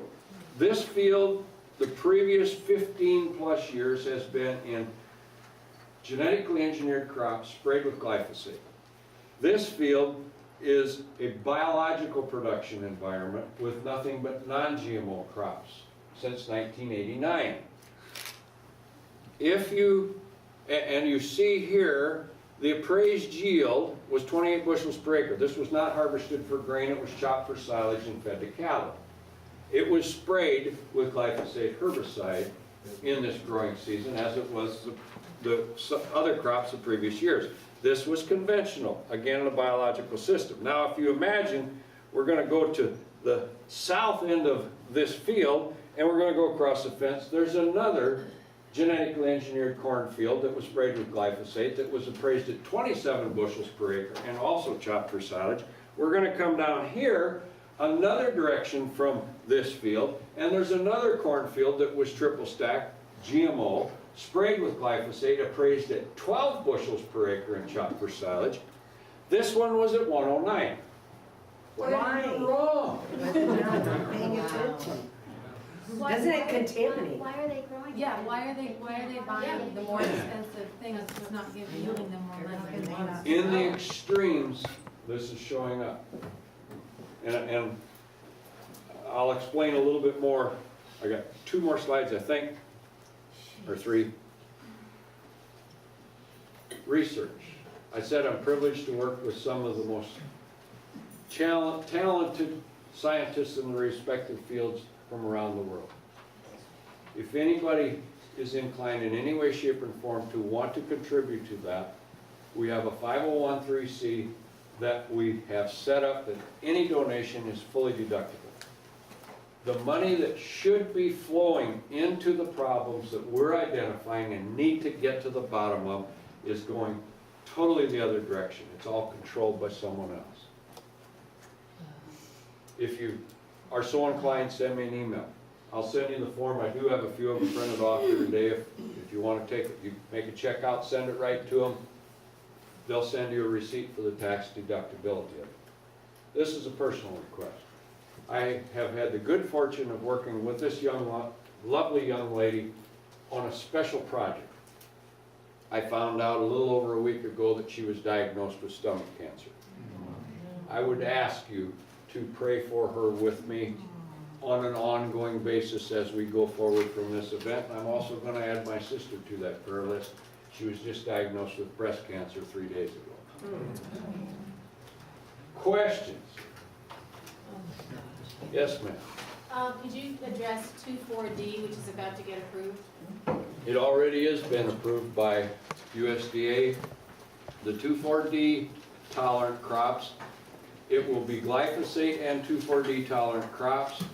2,4-D is one of the components of Agent Orange. Agent Orange is 2,4,5-T, which contains dioxin, or contained dioxin, and 2,4-D, and many people are familiar what it did in Vietnam as a defoliant and the vast number of birth defects it caused.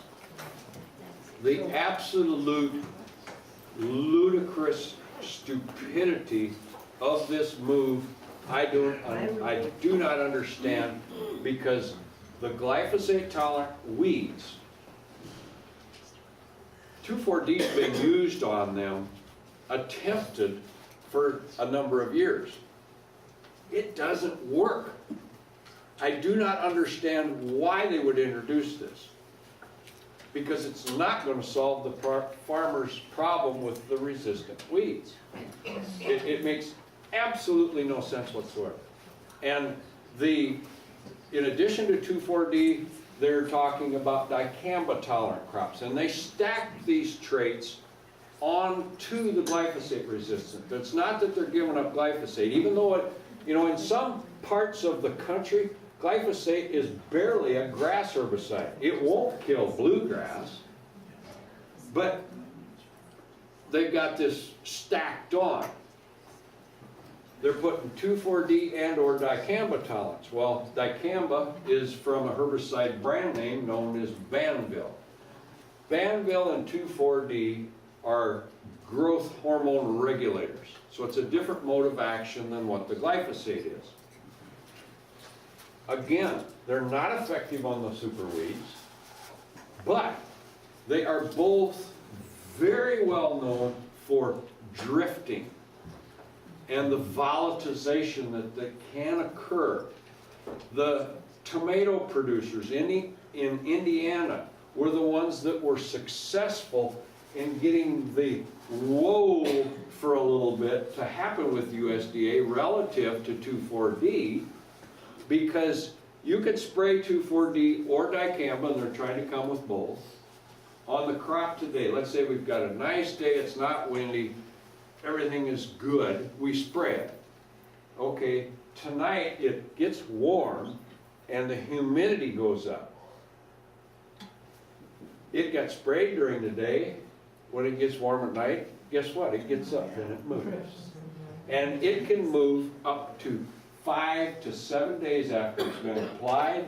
It can move 3 miles. And if a flower garden or a tomato plant or a cotton plant smells it, they're going to tuck over and die.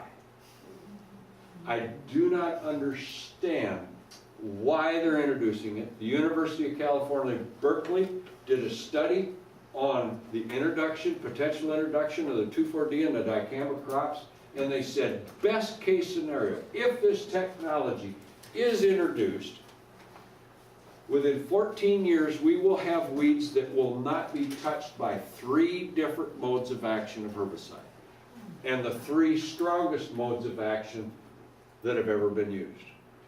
And again, several of the weeds that are already resistant to glyphosate laugh at 2,4-D. I don't know why they're doing it. How can it be stopped? We have to stop it at the EPA level. USDA has deregulated it. EPA is going to issue a comment period, which is a frustration to the nth degree. We experienced that at the meeting we had with USDA in July of 2011 relative to Dr. Huber's letter. We met with them.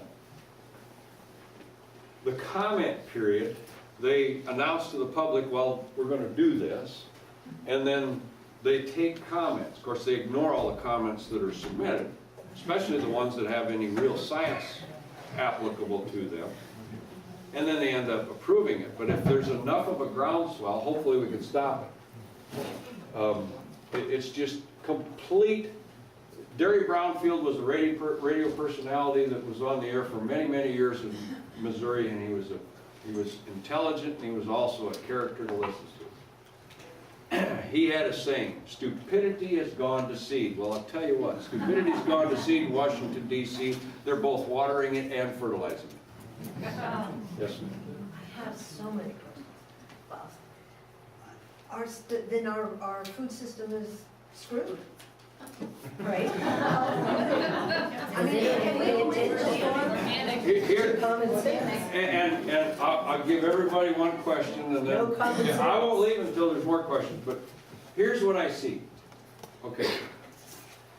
For quite some time, the focus on crop/food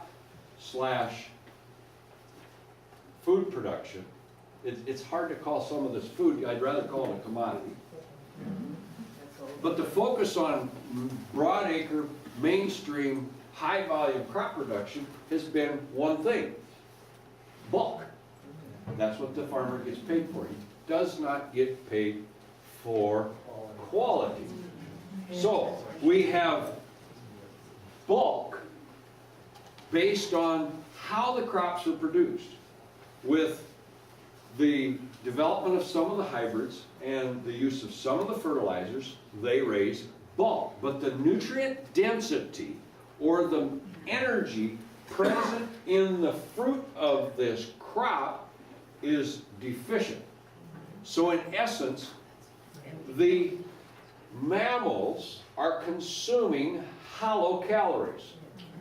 Because we're consuming hollow calories, we have a craving to consume more calories, which could definitely contribute to obesity issues. But the biggest shortcoming in consuming these hollow calories is our immune system is not supported. So, number one problem, consuming bulk and no direct support to the immune system. Number two, throw in the foreign protein that challenges the immune system 24/7, 365. It already wasn't strong, now we're challenging it and weakening it. Number three, the straw that breaks the camel's back. Environmental toxins. Whether it's a heavy metal in a vaccine, or it's glyphosate residue, or some other chemical residue, or it's a mold or mycotoxin. When I say we, the crop researchers that I communicate with, ask ourselves the question, why is the problem in wheat? Well, everybody says it's gluten. Some say it's because of the change in the development of the hybrid. There's a possibility, but there's no research to look at. Our thought process is glyphosate related. We have glyphosate used in varying degrees and fashion, which produces mold and mycotoxins. How much damage does that cause? We know you cannot find wheat that is absent of a mycotoxin or a mold in any degree in this country. So, 3 strikes. An immune system that isn't strong, an immune system that's challenged, and now we put in the toxin, and mayhem breaks loose. The glyphosate, the chelating effects, the tie-up of the mineral nutrition, the unavailability, the antibiotic effects, the killing of the good bugs, leaky gut. How far we want to go? Yes, ma'am. There's only one word for this, For what? for what's going on. Genocide. It's genocide. Yeah. Worldwide genocide. It's right. And eugenics. Yes, sir. Assuming you're not cherry picking the numbers, it seems much more economically successful to go organically or without the non-GMO seeds. So why would anybody continue to use them? It's happening now at a rapid rate. The pendulum is on the way back. Number one, the convenience was a draw like you can't believe. What are you going to do? Bake the bread from scratch or go to the store and buy it? Good example of convenience and what you'll pay for more. The ease of the weed control was a draw, and it was, this happened in 1996, and we came fast forward. Here we're at it 2014. We lost a complete generation of agronomists that know anything about weed control other than spraying it with Roundup. So the knowledge needed to assist the farmer is not there in most cases. Then we look at the drought is an extreme, so it magnifies the problem. I had a gentleman take me to task today on that issue. He said, well, the crop yield wasn't that in Iowa last year. He says the average was much higher than that. I says, well, you want to come out and show me where it rains everywhere the same in the state and there's not isolated pockets that it was extreme and this was 2012? Well, then he changed the subject and we went on to discuss something else.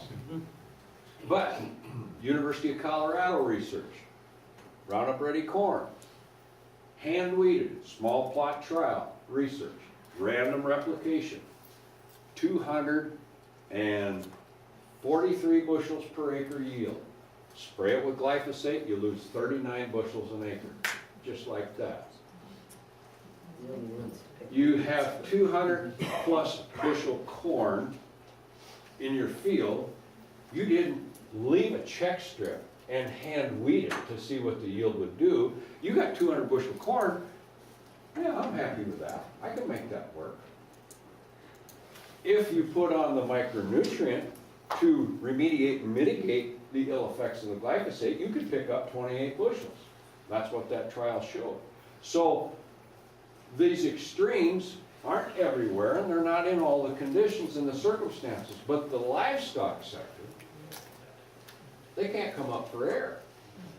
I talked to Dr. Huber this morning. He was on a regular program in Colorado for 2 hours last night. Somebody had an interview with him and it was a call-in program. A veterinary called in.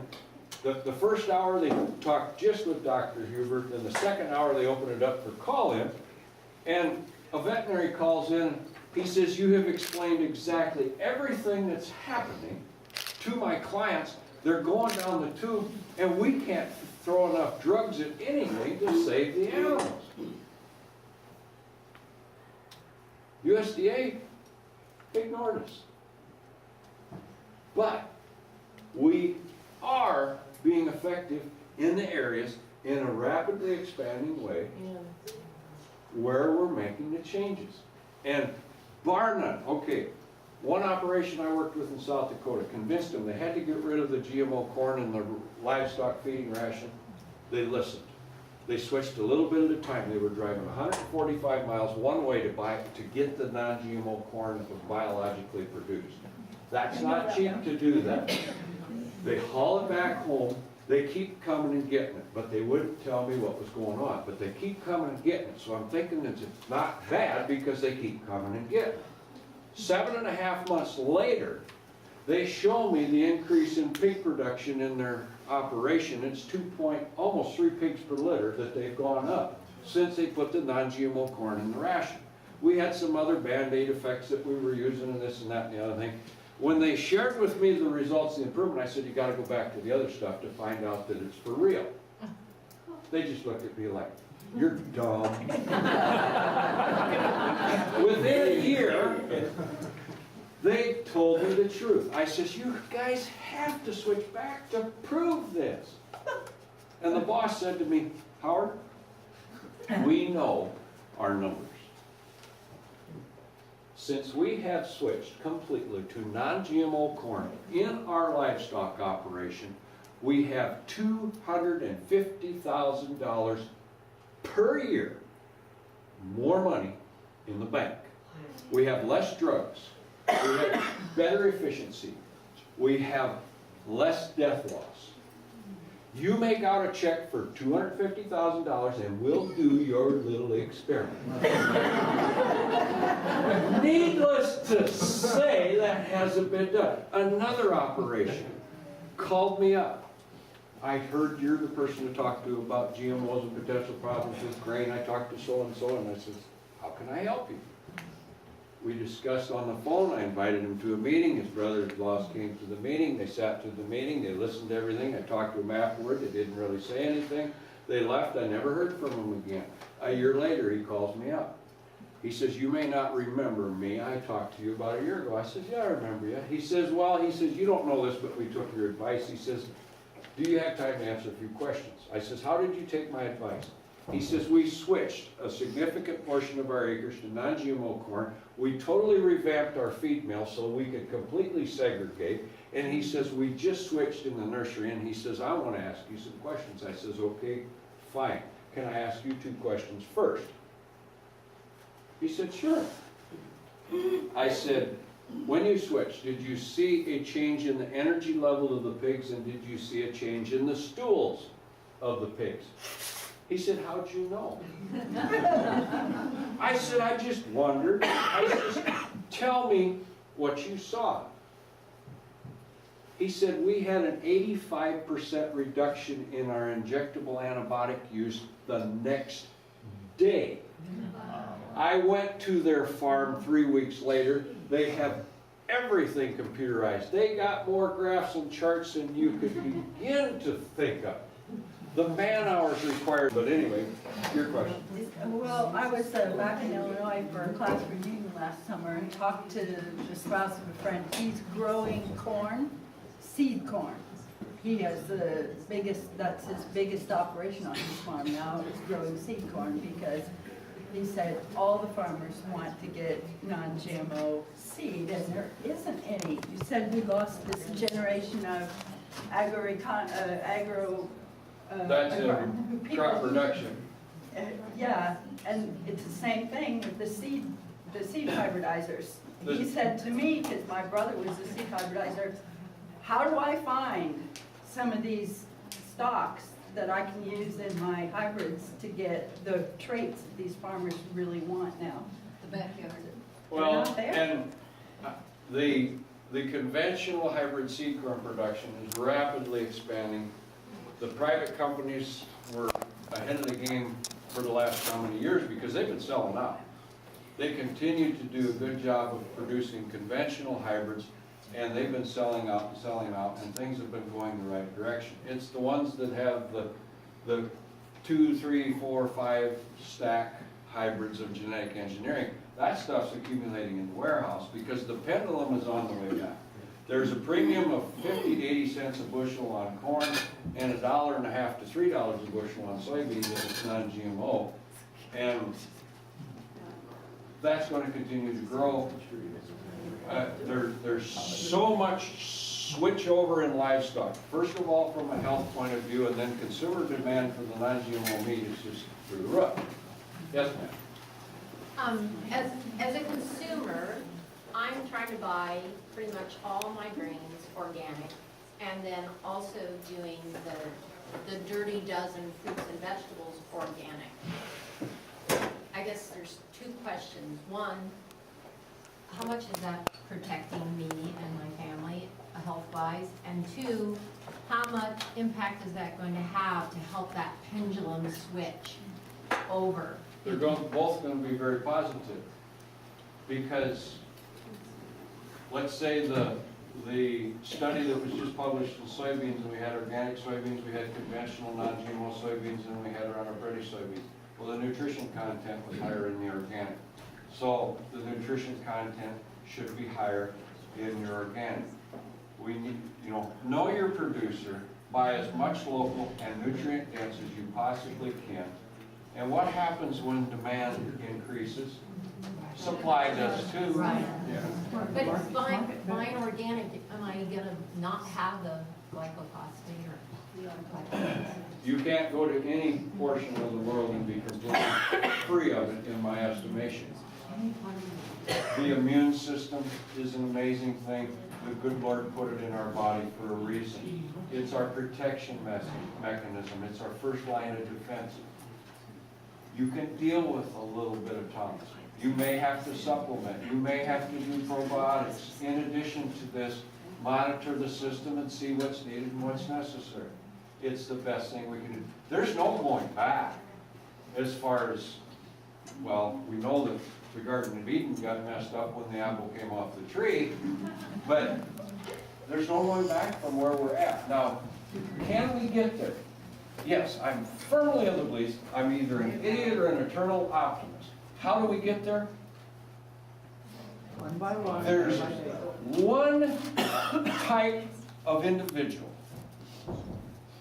that has a legitimate concern about everything I told you about. And that's the person that eats food. And that person is known as a consumer. Right. We need to learn how to use that power. We need to politely tell the grocery store produce manager or this department manager, that department manager, this is what we want. And we're not going to put up with this other stuff anymore. I'm sorry if you don't have it. I will go somewhere else. You know what? If they see that line of the backside of their customers, and both hands are free when they're seeing the backside of their customers instead of like this, I'll bet they'll change. You're showing us pictures of fields close together, sometimes side by side, some one side's GMO, the other side is not. I thought that was impossible because the field that the GMO would contaminate the good field through the watering, through We've done extensive testing on our farm, because we've always been non-GMO, to see how much contamination we have. There's a 2% tolerance level in most of the non-GMO certified programs. And we did it the first 6 rows, the next 6, the next 6, the next 6 one year and did testing. There's a number of things that we can do to manage and mitigate and really limit that. Now, there's no perfect. No ifs, ands, or buts about it. There's no perfect. Too many factors can cause contamination. But I go back to the fact of the focus on the nutrient density of how we produce that crop. That will overpower the adverse effects of that little bit of contamination of the foreign protein that may be present. And I also thought that Monsanto practically made it impossible for farmers to get conventional seed. They don't control the seed supply of the world. They're trying, but they don't. And they themselves are developing a lot of non-GMO hybrids for corn production because there's a huge number of countries that grow corn around the world that Monsanto's very aggressive in marketing non-GMO corn because they can't do anything else. Now, you know, there's no question that the big boys stacked the deck. They put the best genetics for a while and the traded.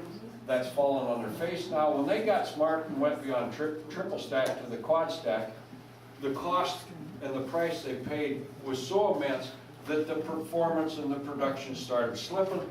As far as I'm concerned, the weeds that don't die when you spray them with glyphosate could be the farmer's best friend, because now they have very good cause to look a different direction because they're paying the premium for the, and the convenience isn't there. And then when the performance is, well, simple economics, the bankers did, what's the matter with your bottom line? You kind of want to keep your banker happy. Oh, I just reiterate about cross-pollination. Oh, okay. So between GMO and around the world, I mean. There's no Yeah. perfect environment, but mitigate. Yes, sir. I'm wondering, with all your investigations, if you see any correlation with the chemtrails. Scientists are telling us that they're raising the pH levels of the soil, that they're dropping aluminum and barium and heavy metals and fungicides. And I'm wondering if any way this correlates with what you're studying at all, if you're looking at it. I know of nothing directly in crop research that can be pinpointed to correlate to that. I'm familiar with what you're talking about, and I would not argue that it's not a factor in some capacity, but I have no way of quantifying it. I will tell you this about aluminum.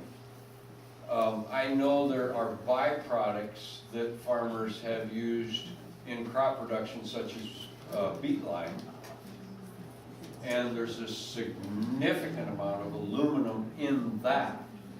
and it won't lower pH or raise it, either one, but it will tie up the vast majority of the phosphorus that will be present in that field.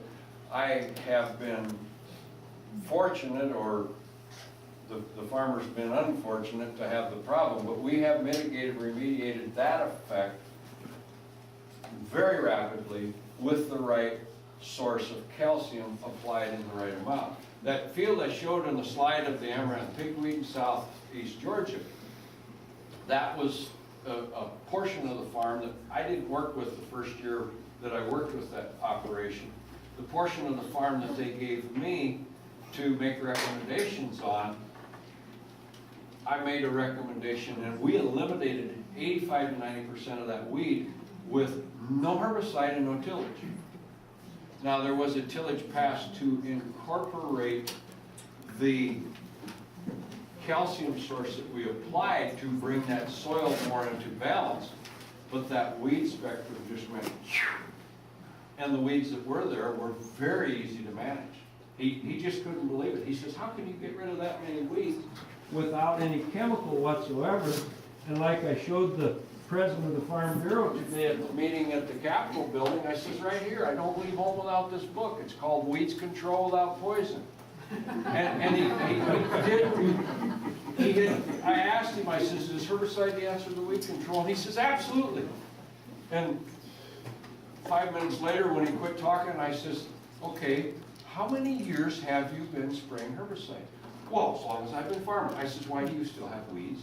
Well, I want weeds. I'm trying to figure that one out. But if the weed doesn't grow because you have balanced nutrition and balance in your biological diversity in your soil, is that more effective than a herbicide that's supposed to kill everything it touches? Yeah. I think so. What's the name of that book now? Weeds Control Without Poison by Charles Walters. He was the founder of Acres USA. Oh, thank you. I got a secret.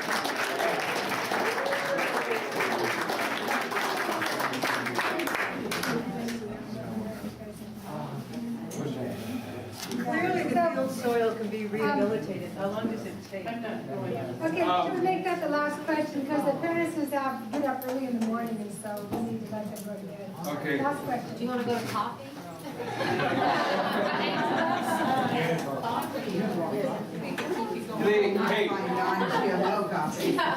You have my email address.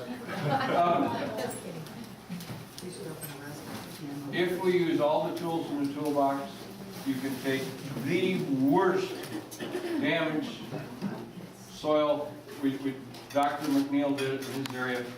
They were down to barely producing 100 bushel of corn when the neighbors were getting 225 to 250 in a good year, not a drought.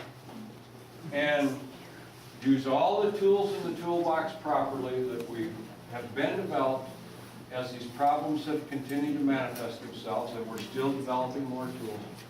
And in 2 to 3 years, you won't know you had a problem, and you'll see improvements the first year. It's really a quick question. Do you have any stickers we can put on our cars? No GMO. No, but it's a good idea.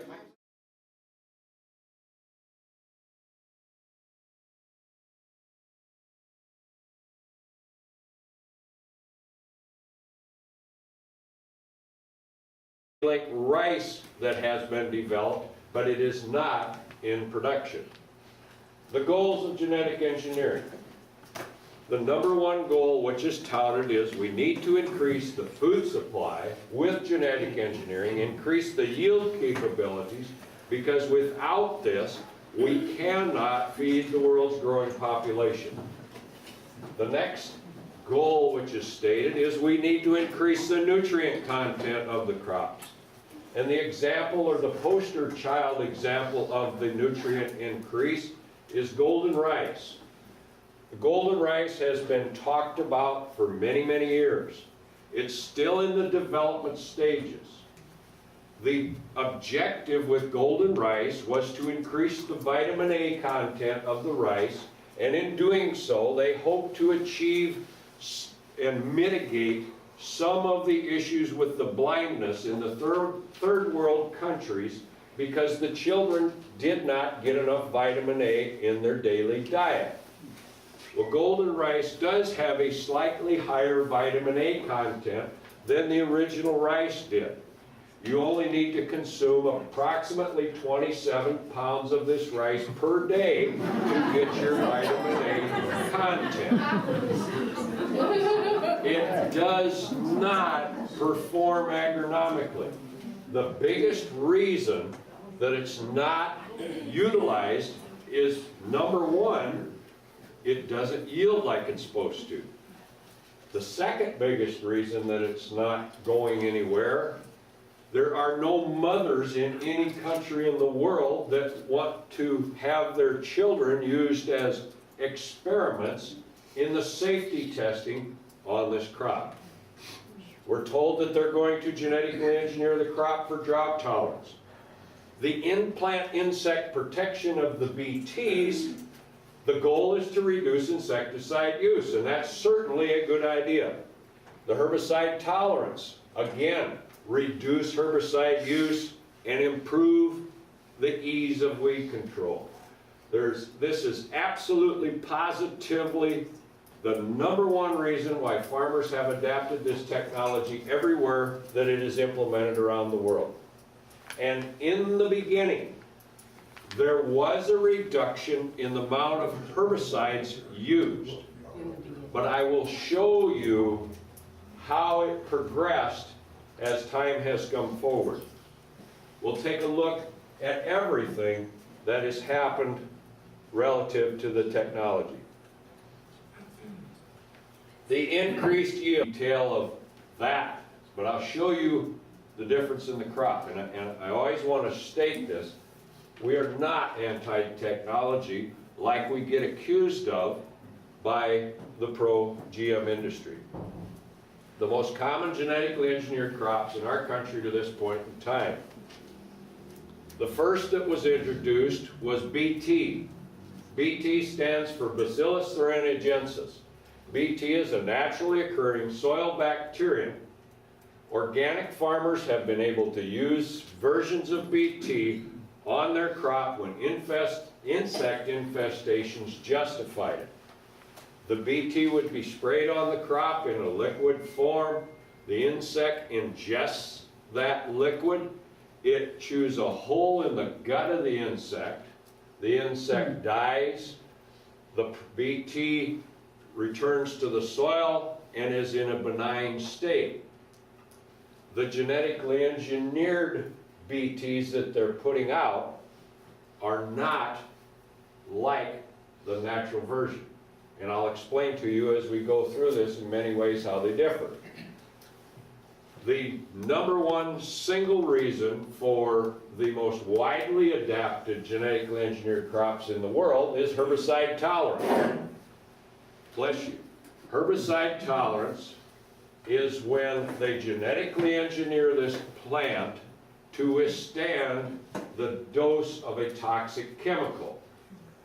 The two main herbicide-tolerant crops we have in production in all of the countries where they're utilized to this point in time are Roundup Ready crops and Liberty Link crops. Roundup Ready, most people are familiar with Roundup herbicide. The active chemical ingredient in Roundup is glyphosate. You're going to hear that term more times tonight than you ever thought you'd hear in one meeting ever. The active chemical ingredient in Liberty herbicide is glufosinate. The ways in which these chemicals are similar, they're designed to kill everything they touch, except the genetically engineered crops that is designed to withstand the dose of this toxic material.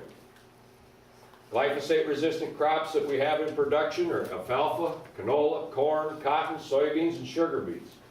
Glyphosate-resistant wheat has been developed but has not been introduced into crop production. The Liberty Link crops that we have in production are canola, corn, cotton, soybeans, and sugar beet. There is also Liberty.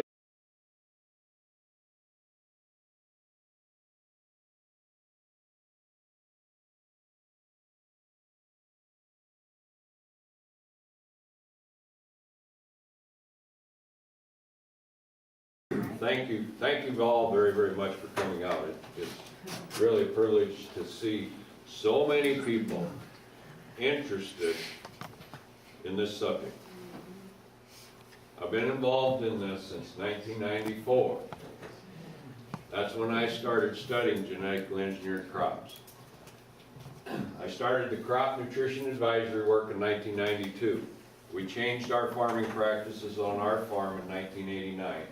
And after the 3 years, we decided to start sharing that information with others that were interested. It's much in the way through the experiences of the family farmers that I've been privileged to work with all across the United States and Canada that I can share with you a lot of the information I'll show you tonight. The pig study, which I am the primary coordinator of and co-author on, I'll share information with you about that. The bulk of what I show you in the beginning will lead up to what brought that about. The other privilege I have is working with some of the top scientists throughout the world in their respective fields of research. There's only one name on this list, Dr. Carrasco, that I don't communicate and work with directly in some fashion. I will quote his work. Myself and all of these scientists are of the same opinion relative to genetic engineering, the technology of genetic engineering. If and when the technology is implemented in crop production, like they say the objectives and the goals are, and after they focus on that goal and objective, refine and perfect the technology to rid the side effects that I'm going to share with you, we're absolutely in agreement that it's a good thing. I was asked an example of that. The production of insulin in our country uses genetic engineering. It made a much more consistent, high-quality product. And I'm not going to go into deep. In 1997, everything we did in this side-by-side comparison was the same fertility-wise. The difference in our seed cost, the BT corn was $12 an acre higher. The seed was, from the beginning, higher priced. The yield on the conventional 2390 was 149 bushels per acre. This is in 1997. The yield on the BT was 146 bushels an acre, so that was 3+ bushels an acre less. The fact that was the biggest economic impact was the moisture content when we harvested the BT corn. It was 5 percentage points wetter. That increased moisture requires a dock when you sell that grain, so we lost 25 cents a bushel for that moisture dock. The bottom line was we had $57.99 per acre less gross revenue by having the BT. We had heard that farmers in Nebraska with cattle, the BT corn, the cattle were showing resistance to it. They didn't want to graze on the stalks. So we thought we'd do a little experiment. We took some of the conventional corn and some of the BT corn and put it in opposite ends of a feed bump. We let 2 cows in there, and cows and corn are kind of like kids and candy. When they have access to it, they stay by it until it's gone. They ate the conventional corn, they smelled the BT corn, and walked away from it. We had never witnessed anything like that before. We repeated that. The next year, we did the same thing in a test plot. We did it 2390, 2390 BT side by side. The second year, we ended up losing $58.95 an acre by having the BT corn. Now that BT corn, or that conventional 2390, was a good sound all-around agronomic hybrid. The plant breeders did an excellent job of covering all their bases. It had natural tolerance and or resistance to corn borer. There were other hybrids that the seed company had that it seemed like they stopped short and didn't complete the process of putting all of these good agronomic characteristics in place. That's what the seed company focused on where they put the BT. They put it in a poorer hybrid. They sold it for more money, and thus the popularity began to increase. Plus, when this kind of result, in 1996, the first Roundup Ready or glyphosate tolerant soybeans were introduced. They were available for purchase. Our land-grant universities were afforded the opportunity to put that Roundup Ready soybean in a test plot in their research plots, which is the purpose and the function of our land-grant universities, is to research things that should benefit farmers. They had multi-year data at the University of Nebraska, 5 years, and they proved that the genetically engineered Roundup Ready soybeans yielded less. There was a term that came to be established relative to this less yield. It was known as yield drag. After about the 6th, 7th, 8th year, somewhere in there, the land-grant university researchers no longer had access to this seed that was genetically engineered.